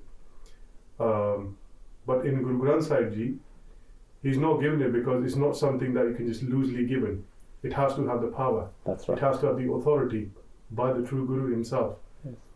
A person who has reached that level as a person, not somebody who can just read it and then. I mean, you can get the 5 words from Google, and it's not gonna make much of a difference. That's right. However, if you get it from the master, or if you were lucky to find a true master, then yes, it can make a huge difference. But words itself, I think I've had discussions with you. It's just to bring your mind into attention. That's right. After that, it's just anatun. Yes. And I think I totally agree, because how can have different languages on this planet and just have words that have been given? It holds no value beyond in such a realm where there is no language. That's right. So definitely, when I heard the words, I was quite shocked, because those words don't exist in Guru Granth Sahib Ji properly. Only 2 words exist, but one of them it's not even the same, because it's been changed over history due to having the contentment to become separate from Hinduism, or because Sikhism wanted to be a separate religion. They actually managed to change the entire word. All the religions so suffer with this, I have to say. In Sorry? fairness to all religions, they all have done this. They all have suffered, not just in Sikh. That's okay if that's what they want, but just so that they can be separate, they actually changed the entire word. So I think when I heard that the names are so different, I thought, why is that?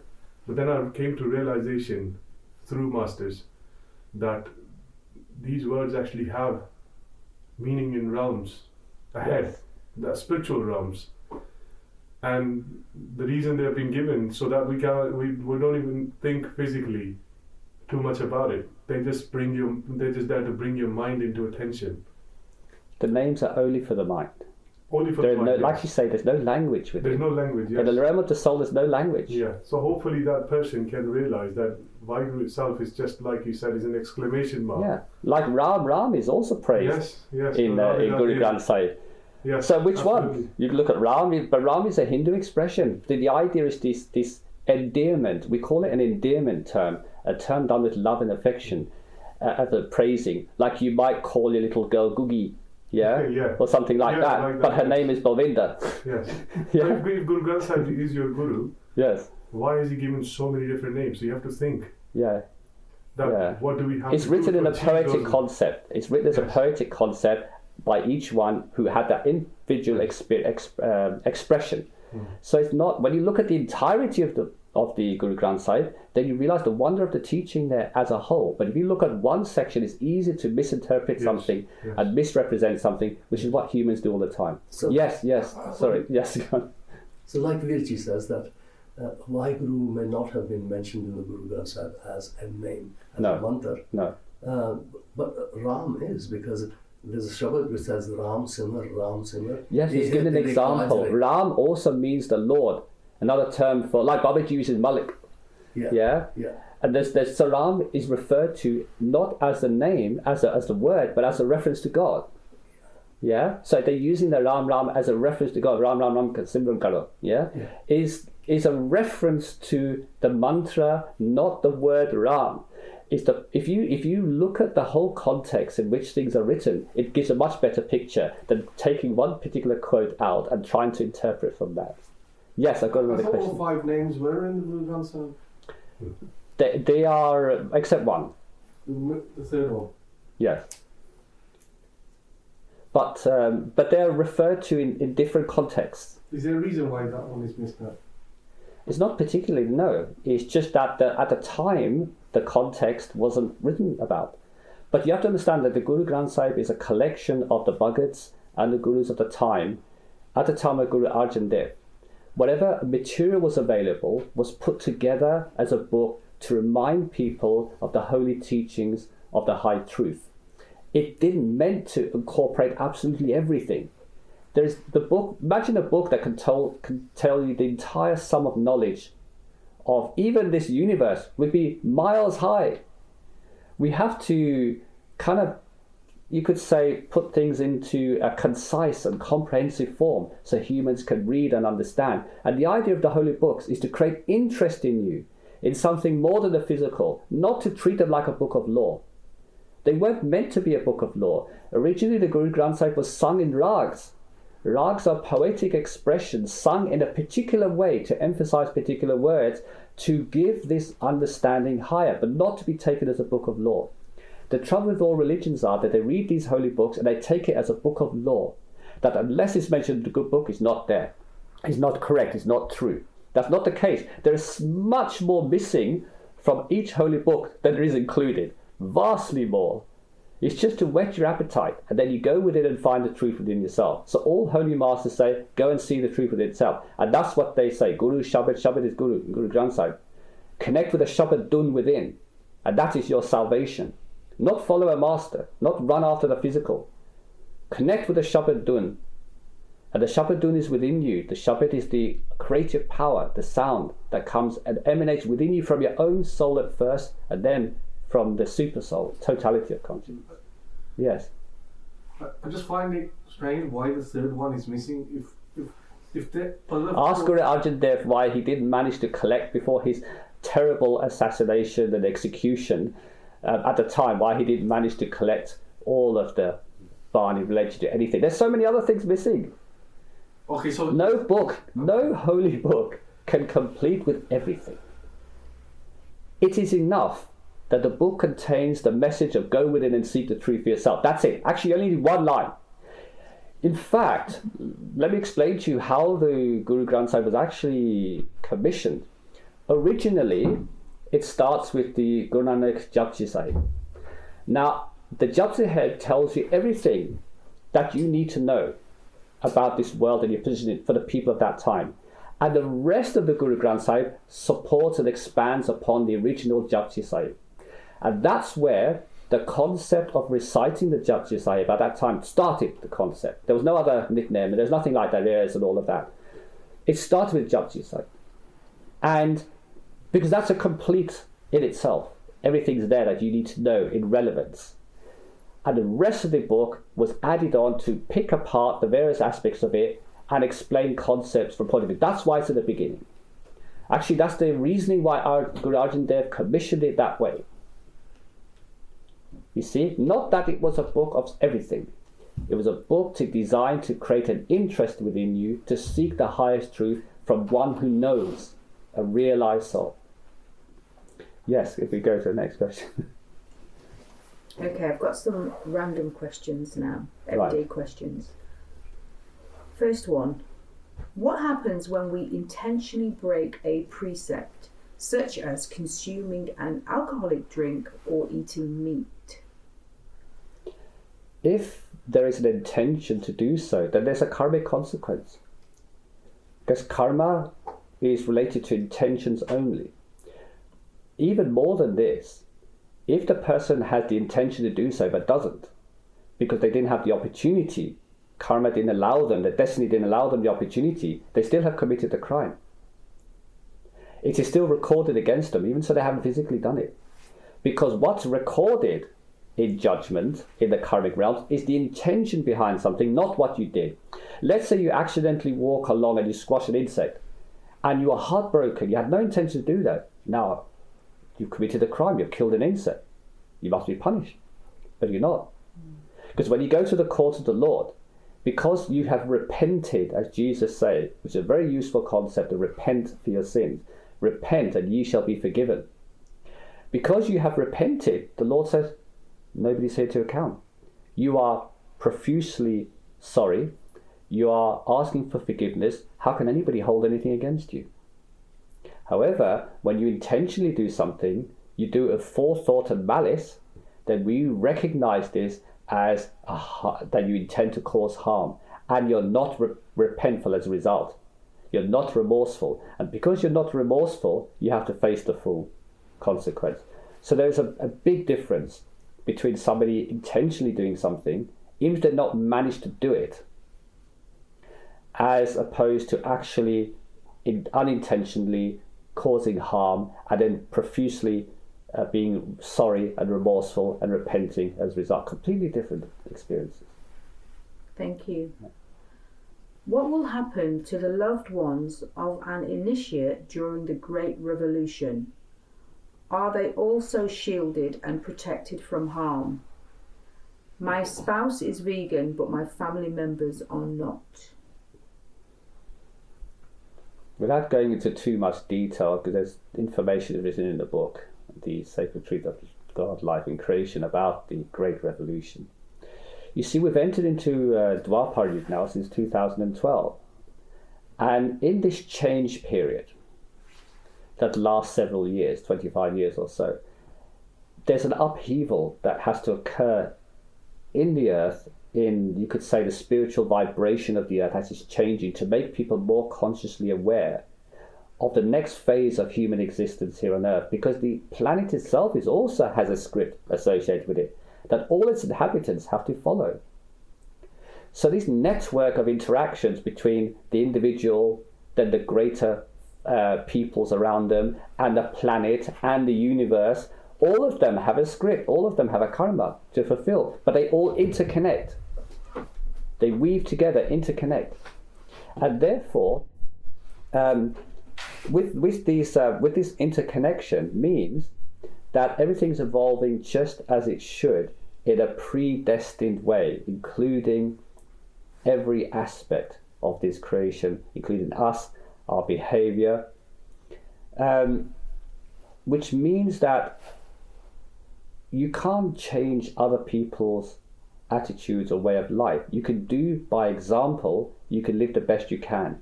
And if somebody else comes across you and says, hey, you have a unique approach, I have been watching you, you are peaceful and quiet and so on, and you don't seem disturbed by the events that's going on, then for such a person, whether the Great Revolution comes or not, which is the upheaval of changing humanity from the Kali Yuga period of warmongering and killing and harm, to a more peaceful way of life.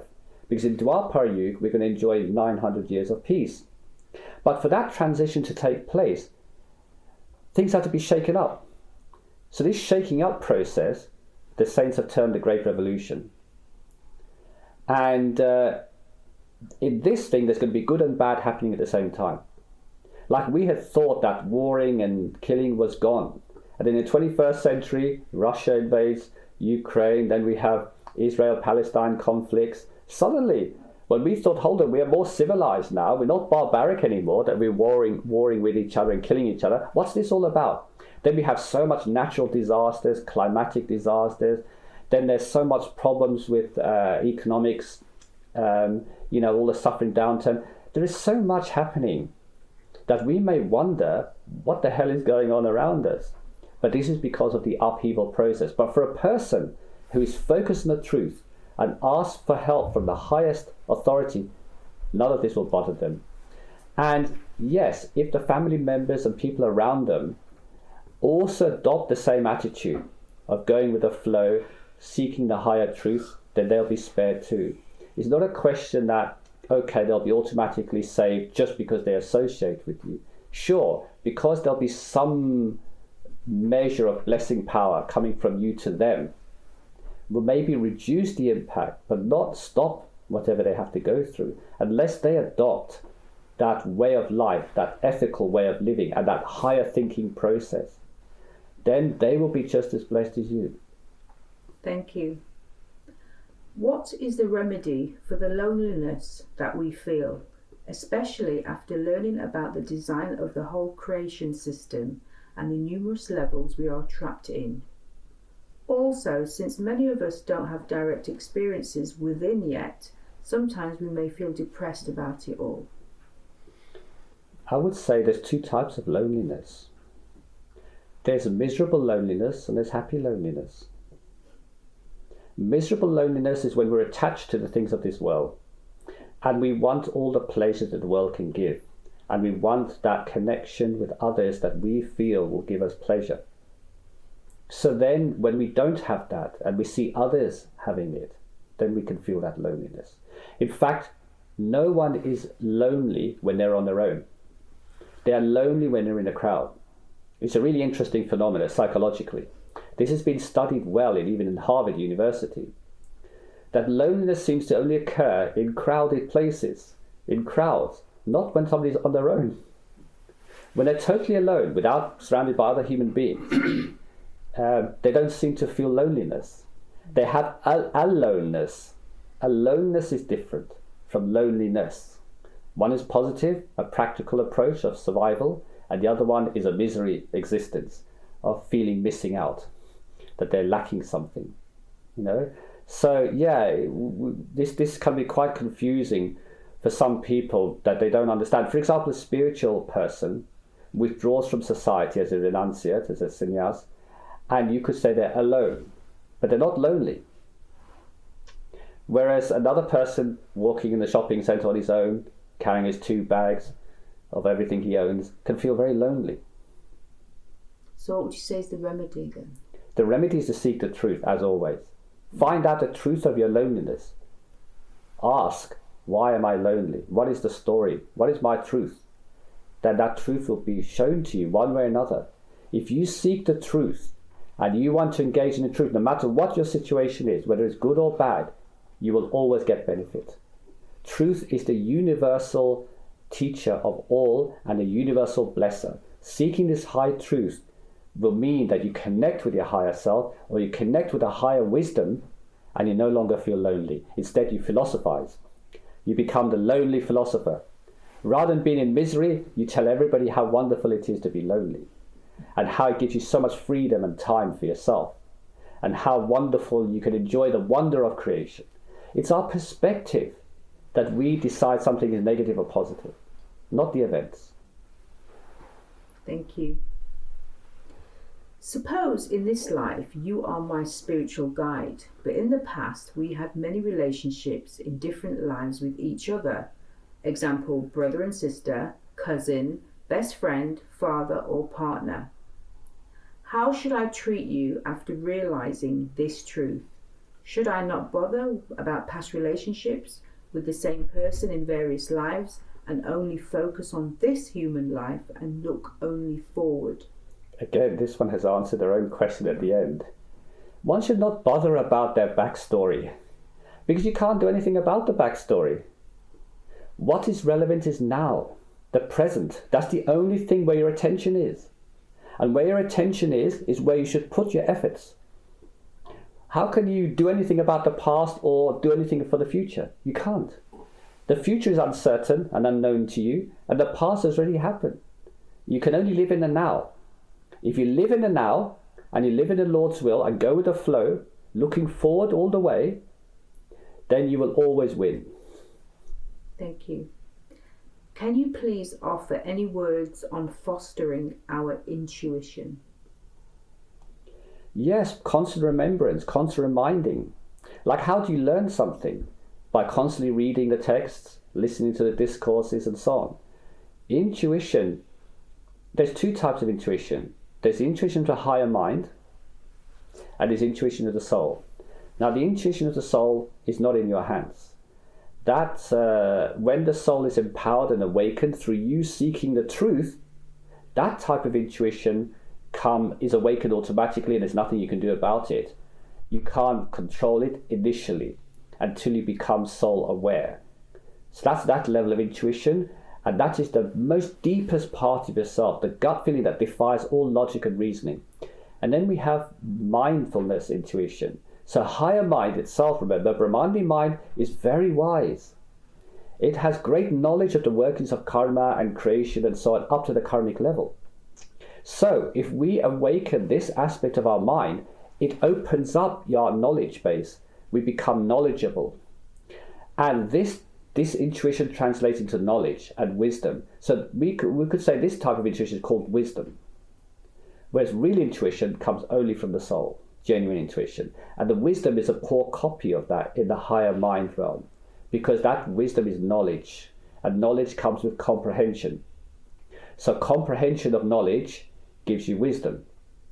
And this is why sometimes they talk the third eye, the wisdom eye, the eye of the mind, because it is the all-knowing eye. You know, the wisdom eye is the all-seeing eye, the all-knowing eye sort of thing. It's not really, it just knows things of the mind, but not anything beyond. So, you know, there are very different types of intuition, and developing them, I would always develop the soul intuition. I would always seek the highest truth. Again, there's a common theme here. Seeking the highest truth with absolute earnestness and sincerity will awaken your intuitive side, and will give that intuitive ability to see the truth, and therefore be blessed as a result. Thank you. I often feel that certain deceased family members are trying to establish contact with me through physical signs and strange paranormal phenomena. They may also appear in dreams, in which they feel very real, but kind of remain in the background and do not interact. It has been a long time since they have deceased, and I did not particularly have a strong attachment to them.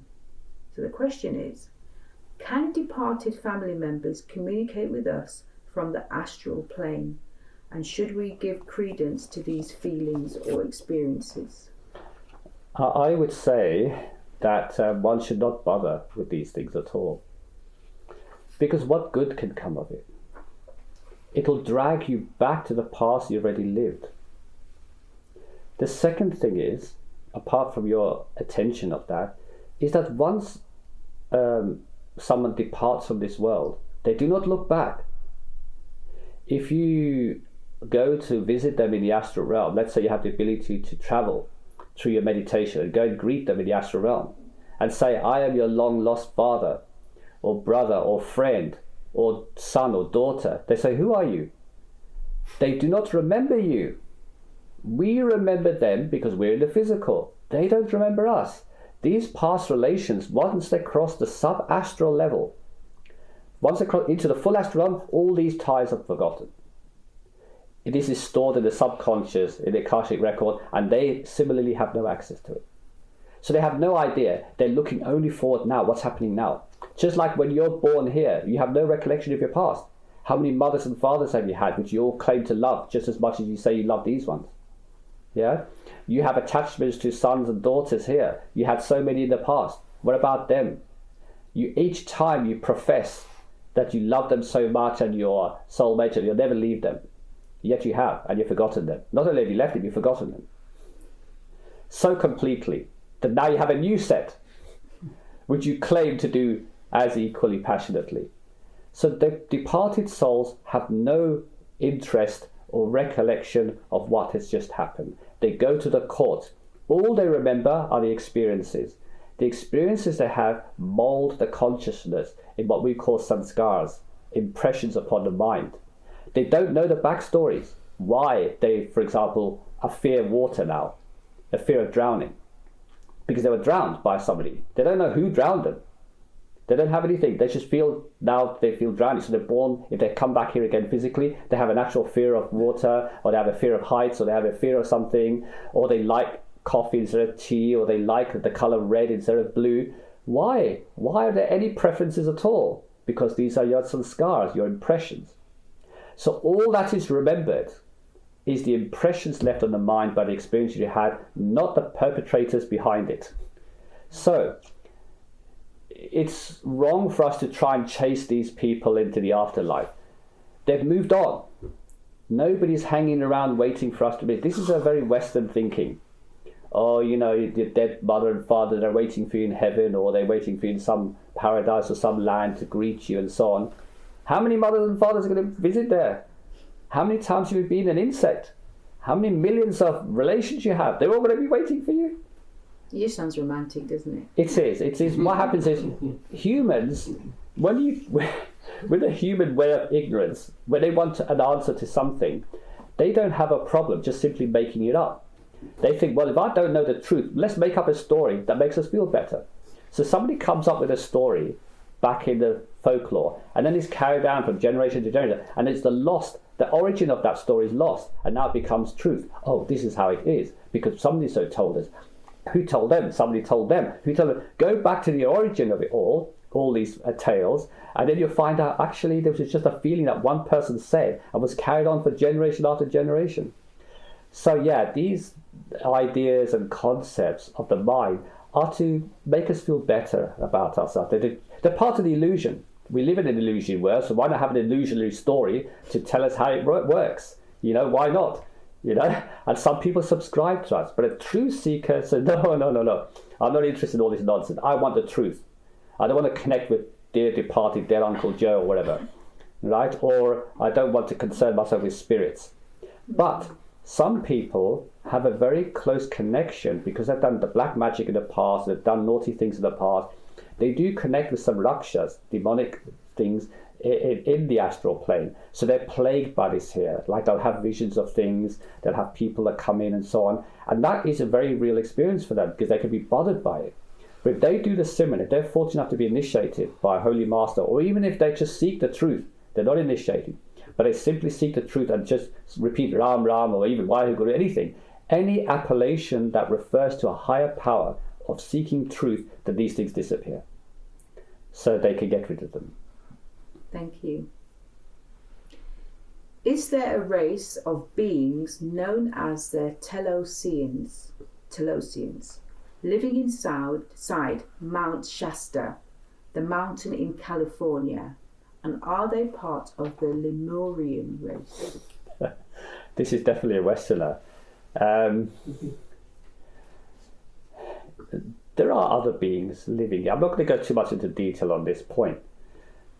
There are certainly non-human beings living here on Earth with us, sharing this Earth, living underground for the last 120,000 years. Definitely so. Is there a We're race not the called, only... Sorry? Is there a race called the Telosians? There are. Okay. And in fact, they go back to the biblical times. The Telosians are said to be a human-alien hybrid, dating back to the biblical flood era on Earth. They are said to have been instrumental in the arrangement of the Mahabharata at the Lord of Krishna's time, because they were able to manufacture the Vinmanas. They had great technology, very advanced, so they helped in this war effort between the Pandavas and the Kauravas of the Mahabharata, the epic of Lord Krishna's story in which the Bhagavad Gita was revealed, and that's another story. They also helped the Mayans with their advanced mathematics and science discoveries. And they also founded the mythical kingdom of Lemuria, which is mentioned in Buddhism and in Hinduism and in the East.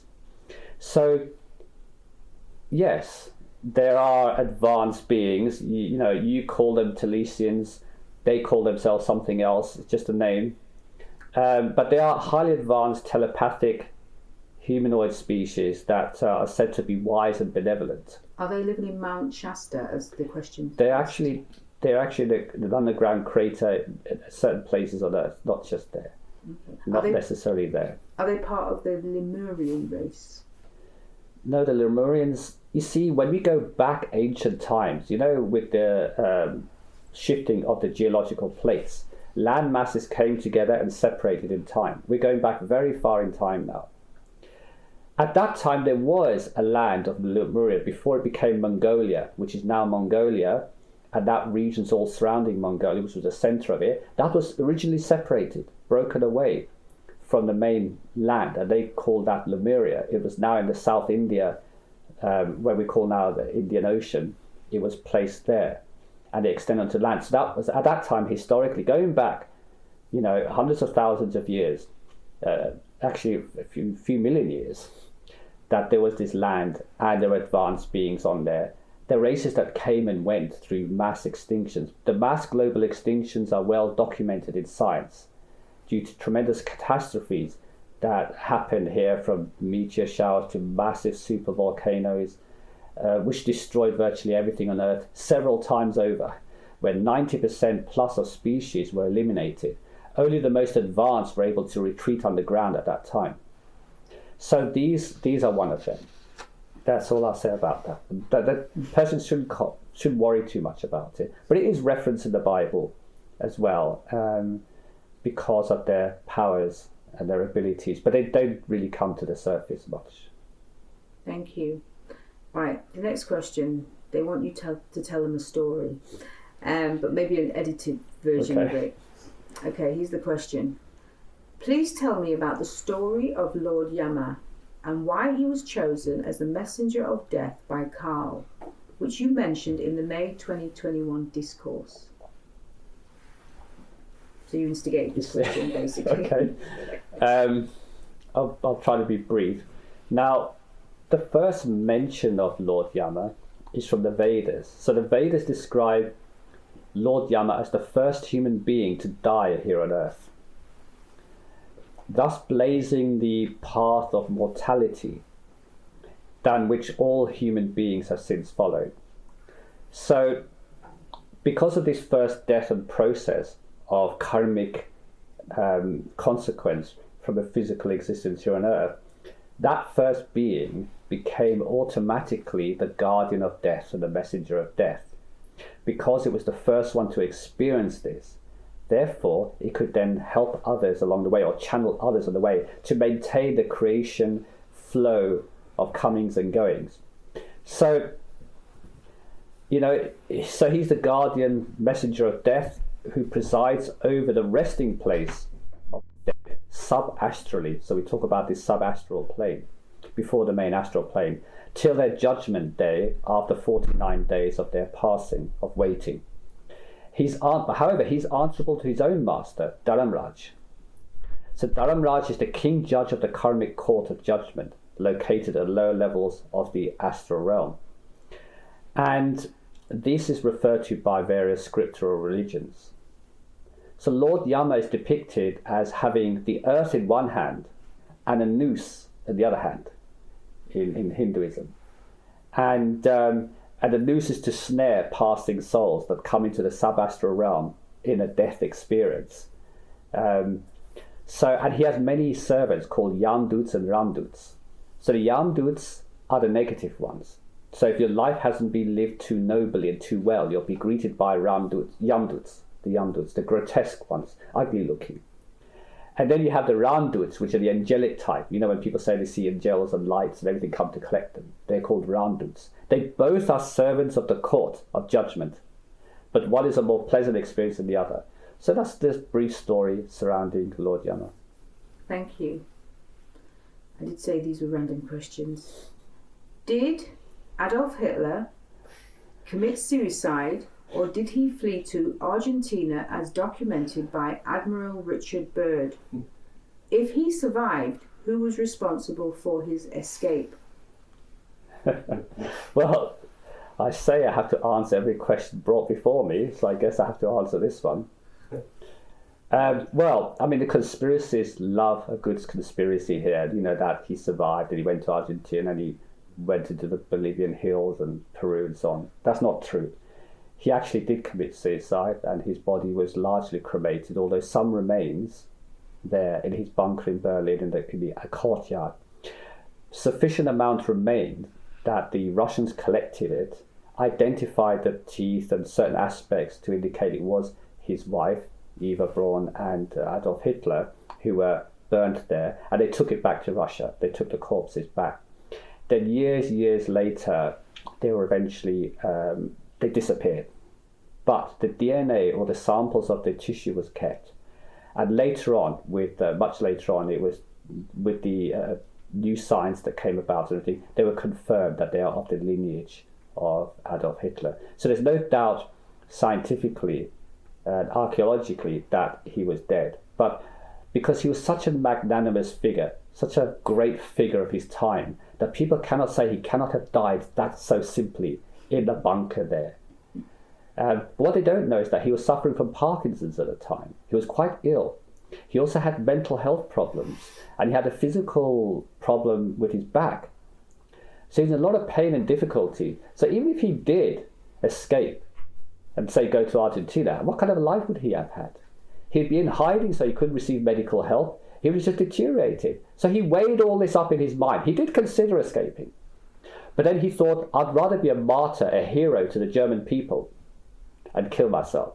So after some debating with his couple of generals there and the officers around him, he decided that he will, because they planned an escape for him. Yes, there was an escape plan, and that's what they're alluding to, because everything was set up going through Italy. There was some Italian sympathies from the church, actually, from the Roman Catholic Church, believe it or not, who were quite willing to get Hitler to Argentina. But he said, no. He said, what's the point? Right? So he said, I'll end it now. So yes, he did die in his bunker in Berlin in 1945. Thank you. Is 1111, which is a numerical number, or repeating numbers, a spiritual phenomenon? So many people see this type of repetition, including myself. You see, synchronicity is something that we love here. We love the connection between things because we like to feel that with the absence of a greater meaning of life, let's lower it down to something simple that we can ever understand. So if I go out wearing a red coat and it rains, that means every time somebody goes out with a red coat, it's going to bring the rain. These are coincidences, they're not synchronized. What happens is, depending on what we have done in our past, all the experiences we have now, including numbers as well, will come before us as a repetitive theme. People have repetitive themes. I mean, these people are talking numerically. Some people say they have really bad relationships, one after the other. Other people say they have bad luck in a certain way, or they seem to just meet everybody friendly who always gives them money and saves them. People have different aspects of life that they feel there's a repetitive theme in their life, because there is. The script is based upon our past karma. So these numbers are part of that. They're part of the phenomena that we experience every day in life. It's only because if you're geared towards numbers or interested in the mystical arts, then you're more likely to notice it. That's the problem, the notification, rather than where somebody else would be more interested in having a good time at a party. Yeah, and the fact that the parties always happen on the first week of the month won't interest them. Yeah, so you could read a lot into things. Everything has significance because everything reflects from our past. Whether we should pay any attention to it? No. That's the answer. We should focus on the now and move on. Thank you. Right, I've got two last questions, so if anyone has any questions, you might want to prepare them now. Right, I'm going to read a bit of a statement and then it's the question at the end. The Adam's Bridge, also known as Rama's Bridge or Rama Setu, is a 20-mile chain of natural limestone shales connecting India and Sri Lanka. Geologists claim that this is a naturally occurring feature and was formerly a land connection between India and Sri Lanka. However, in the ancient Ramayana epic tale, there is mention of a bridge constructed by Rama to reach the island of Lanka and rescue his wife Sita from evil Ravana. Is this connection a naturally occurring phenomenon, or was it man-made? And in which age and time did the epic Ramayana take place? Goodness. Okay. Let me start with the epic, with which this whole thing is based. The epic events of the Ramayana is set at around 5000 BCE. Yeah, so 5,000 before Christ. That's 7,000 years ago. In the Treta Yuga era of human history, so we talk about the yugas. That time was the Treta Yuga, which is before Kali Yuga and before the Dwapar Yuga. So, a while ago. Though it's actually, although this epic is said to have occurred then, this is actually a moral tale of good triumphing over evil under extremely difficult circumstances, where Lord Rama is the hero. In the past, in Indian, in the Hindu system, they had many stories to explain concepts. They're master storytellers. Some of the things that are said to have taken place here actually happened in the astral realm.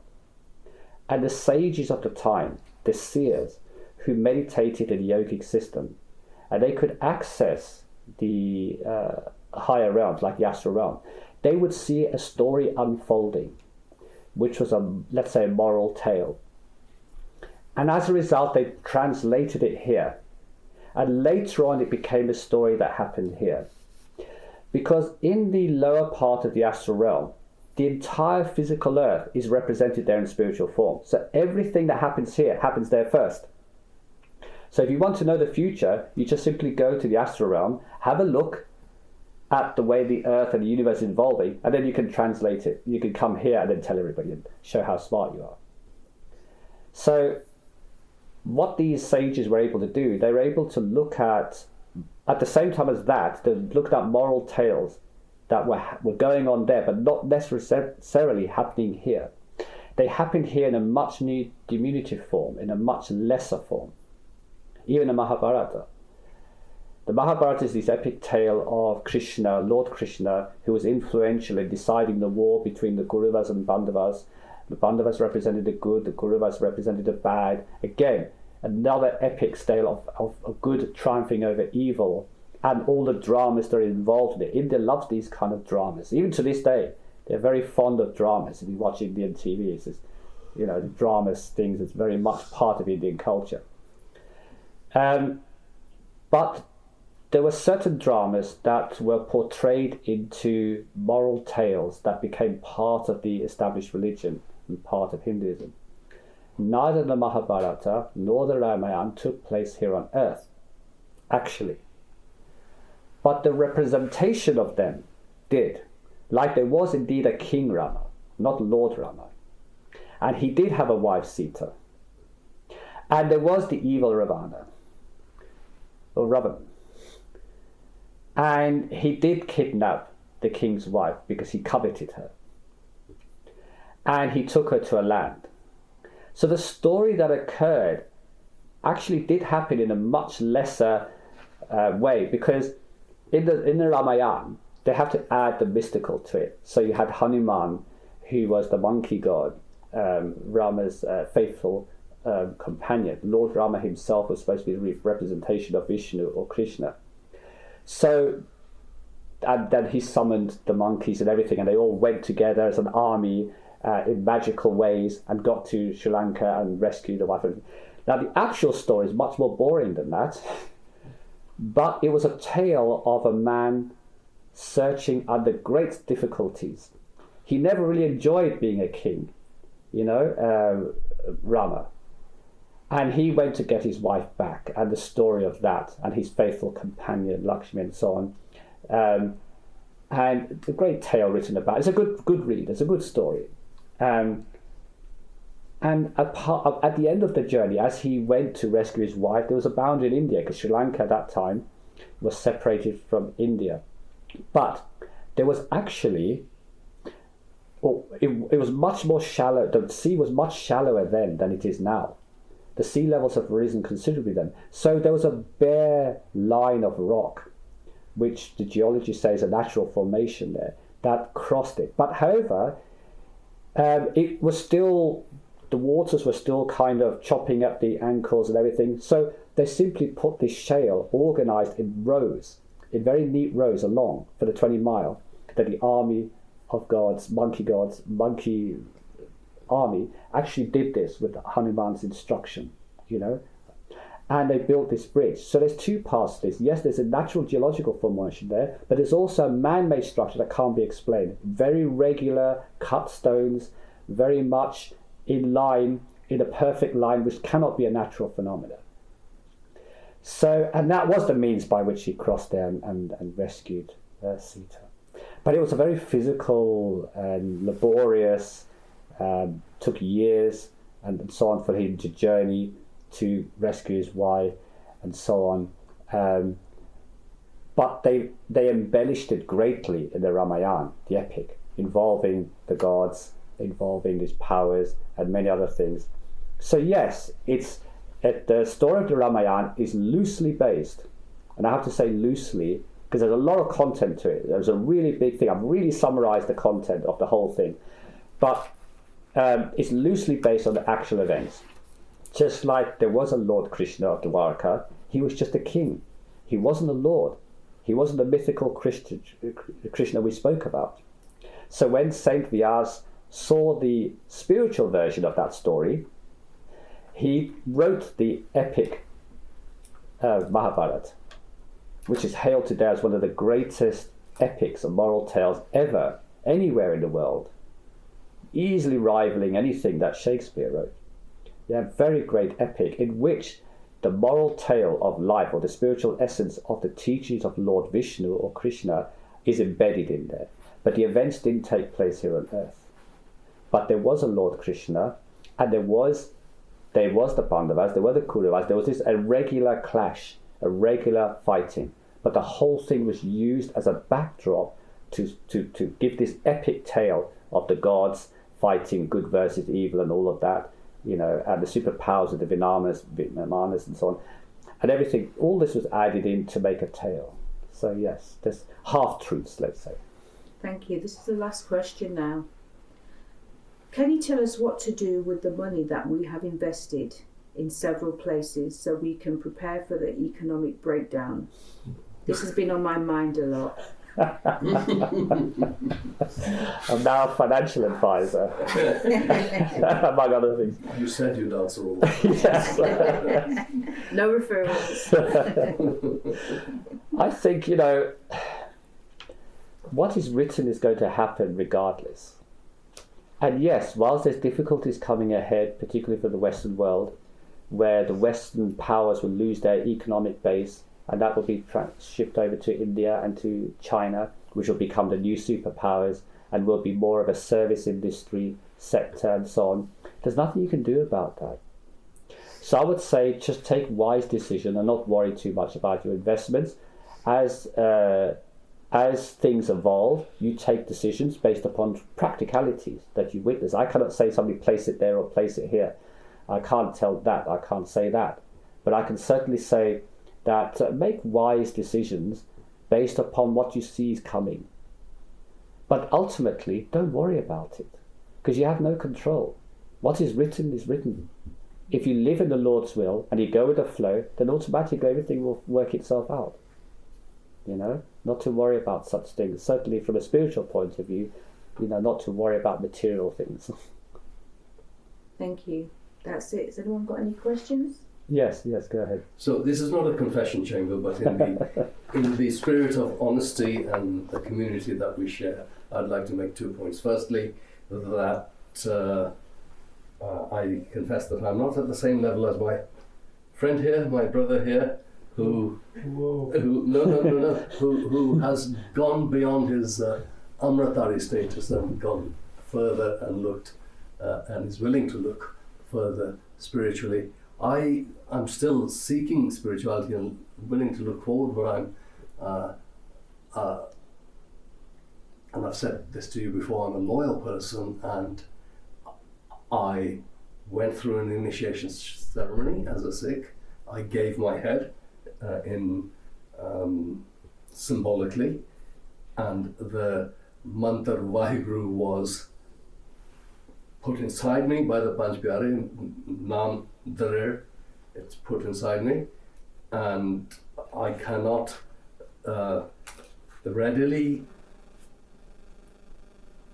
because the person I am, readily say that that was of no significance. So let's see what there is in store for me. Moving on, the second confession I need to make is that I've always reveled in the fact that I have never two-timed anybody, and that I have always been loyal to my wife.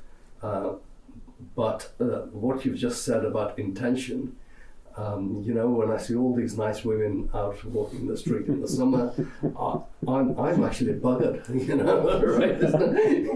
You know, I mean, I've sinned like too many times, you know. If intention is what matters, yeah, that's it. Confession over. I think we need to not focus on the negative. Focusing on the negative makes it bigger. If we focus on negative things, we only make the negative grow. Why would we want to do that? If we're unhappy with something that we're doing, why focus your attention on it? Forget it. Forget it and move on. Think positive, develop yourself spiritually, occupy yourself with other distraction methods. You have the method now of not to look at the girls. The moment you see yourself looking at them, look at the feet. Believe me, that will soon kill any idea that you have interest in them. Yeah. He says, look at the feet, not even the legs, but just the feet, the shoe. That's it. Yeah. Until you get past them and it's safe. Do what you can to limit it. But ultimately, as you progress spiritually, then you'll be able to look at them and just think, oh, they look very beautiful, very nice, but there's no feeling associated with it. You can appreciate something that looks nice, like work of art or a building or a nice car, but you don't covet it. The thing is coveting it, wanting it. That's the difference. There's no wanting, there's an appreciation. You can do that without any problem. Yeah? So, I mean, it translates that way in time. So as you progress spiritually, as you fill your cup with positivity and your distraction method searching the truth, you won't even notice the woman, particularly if you keep your attention 3 feet in front of you. She'd have to literally bump into you before you notice her. You see, and if you do happen to glance, put your head down to the feet and just repeat the Simran. Yeah, and slowly you'll overcome it. And if you have a momentary weakness and you can't help yourself look, then it's okay. Don't beat yourself up about it. Because your intention now is to not do it. So if you do it, right, then that is in your karma. It's not in your hand. But you feel sorry. I don't want this, Lord. Please help me. So then it's okay. You know, we're not perfect. We become perfect when you rise to a certain level. But we are imperfect here. But nobody who's imperfect is barred from going to Satgurus. Because the Lord makes you perfect. You have to want it. If you want to go down the perfect route, to walk in the footsteps of the saints, then that has to fill your heart day and night. Rather concentrate on the positive and fill your heart with that truth and that wonder and that love. And then these things will just fade. Don't worry too much. But there's some practical measures to deal with it. Is that it? I think we have a very well-earned lunch now. Thank you. So thank you all again coming in this terrible weather. I know many could not make it this time, but it's always good to see familiar friends here. So dehi paje har ki sev pajo gobind pul mat ja मानस जानम का एही ला